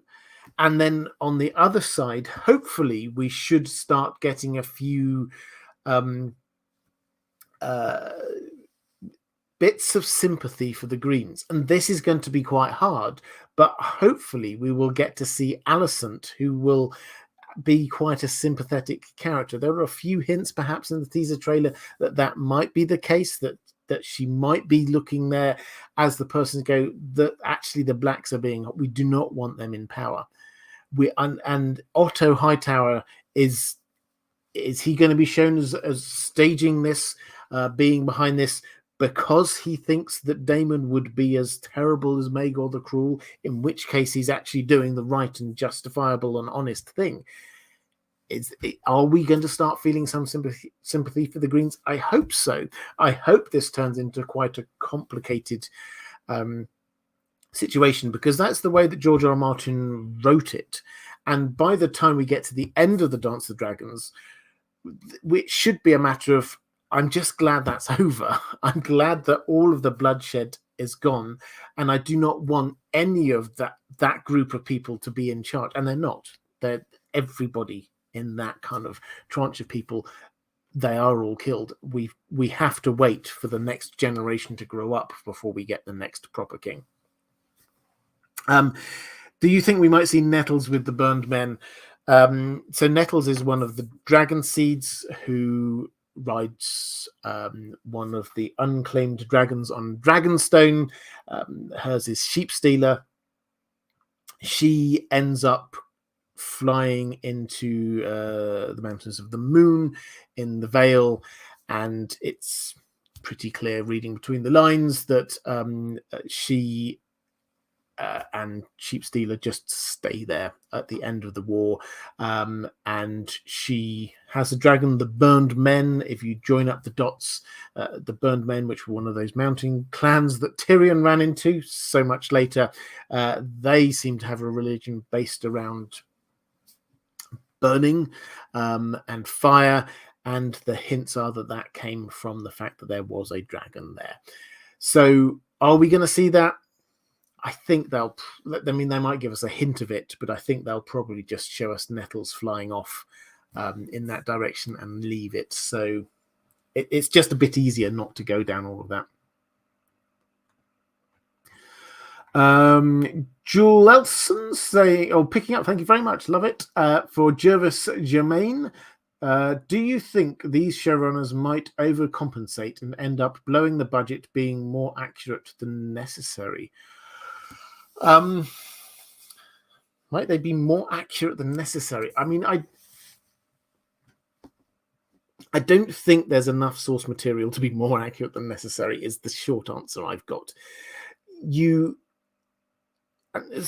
Just as a very brief case study, let's just take the incident where you have where the Greens and the Blacks are there, and they get their names because the two leading ladies wore those colors. They have to show that. They have to show that this happened because that's where the names for these two groups comes from. But they've not got any dialogue for that at all. The bits of information we have are what they wore, and a few bits about what was going on around in the situation there. Are they going to blow the budget trying to be more accurate? I don't think it's possible for them to be more accurate because it's quite high level. It's written as a history book at a quite high level, not nuances of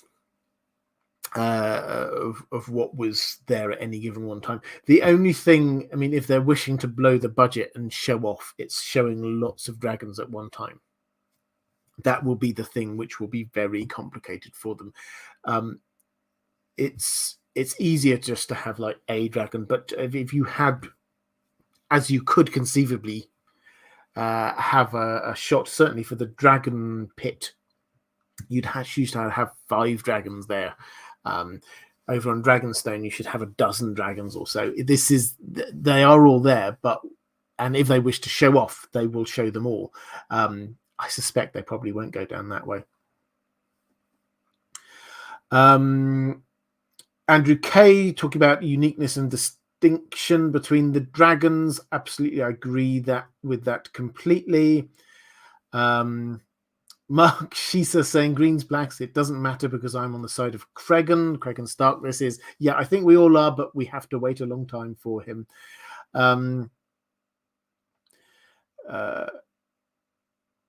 Just having a quick flick through on the chat. Reflective Rambling saying, my own foolish hope is that we'll get a passing dialogue about Cregan's family line so we know who of Alaric's children he comes from. So there's a lot of history there. We don't know about the Starks. We don't know. So Ned, we know about him, and then like his father. But then the gap between Cregan and Ned, there's quite a lot of grey area there, and also earlier than Cregan too. Andrew Kay saying there's not an overabundance to be totally accurate with. Yes, absolutely agree. Nettles and the Dragon Monkeytron saying Nettles and the Dragon, it's such a self-contained story we could all write. I can't wait to see it. Yes, I agree completely. Lady Pushkin's asking if there will be any mention of the Night's Watch or the Wall. They might mention it, but this isn't central to the story. They're not part. This is a civil war, and we know that the Night's Watch stay out of that kind of thing. So the short answer is no. I don't think so. They may They may get a mention, but not much more than that. And I think with that, I will start trying to draw this to a close. Next time we will be looking. Next time I'm going to have an open Q&A about the Song of Ice and Fire. So yeah, I've got one question already lined up from this time, but it will be a bring your Song of Ice and Fire questions. Anything you want to ask, I will do my best to answer. If you are watching back a little bit later, appearing somewhere around here will be a link to other live streams that I've been doing. Appearing somewhere around here is a link to my Patreon. Patreon is the best way if you wish to support this channel. Patreon is the best way to do that. Okay, that's all for this time. Take care, everyone, and I shall see you again soon.